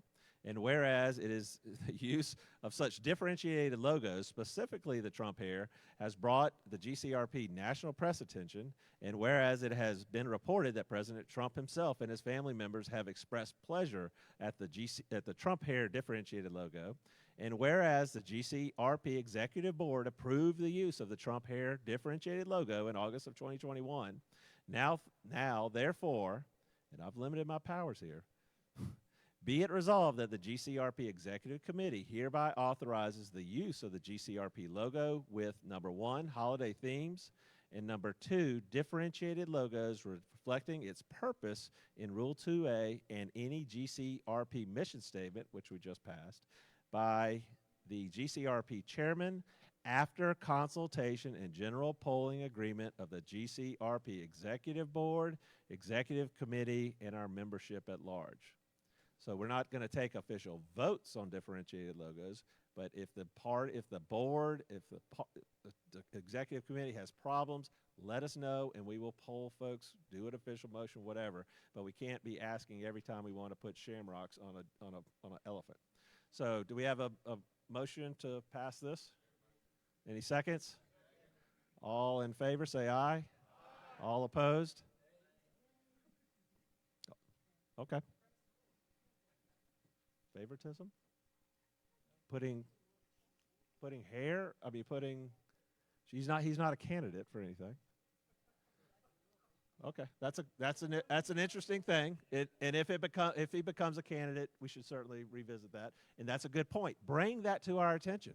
I have never considered the fact of putting the Trump hair in, but that is a excellent point, and we will certainly look into that. The third one is this resolution regarding the GCRP. Oh, the ayes have it. The motion passes. Resolution passes. The third one and final, before we adjourn here quickly, is a resolution of the GCRP regarding return of Facebook page and other assets. Whereas it has been determined that the former Greenville County Republican Party chairman has absconded with the GCRP Facebook page, and we have an image there that confirms it and provides all the evidence I think anyone would need. Whereas this Facebook page was an asset of the GCRP and is now being used for a social club linked to the SCGOP, and whereas other tangible and intangible assets of the GCRP have been absconded with, allegedly turned over to the SCGOP and not returned to the GCRP, now, therefore, be it resolved that the GCRP Party State Executive Committeeman is instructed to immediately raise this issue with the SCGOP and criminal and civil authorities to seek the return of the GCRP Facebook page and all other assets of the GCRP, and to report back to the GCRP Executive Board by March 21st, 2020 for further action and direction. 2022. Now, our EC has resigned. Would somebody want to do a motion and then a motion to amend this to be our first vice chair or some other individual to pursue this? I've been asking Stephen Brown to track this stuff down for months now, and he's refused to do it. So Nate Loip's over there flaunting his Facebook page. Okay. All right. Is there a motion? Janice would like to make a motion to amend this. Yes, I'd like to amend it to have the first vice chair. Have the first vice chair follow up on it. Okay. Second, all in favor of that amendment? All opposed? The amendment passes. Do we have a motion? Do you need a motion to pass this as amended? All right. We have a second. Any discussion? All in favor, say aye. Aye. All opposed, nay. The ayes have it. That's it for tonight, folks. I appreciate everybody spending more time here. Thank you for that. Thank you for standing up. We got a motion to adjourn. Any opposed? The meeting is adjourned.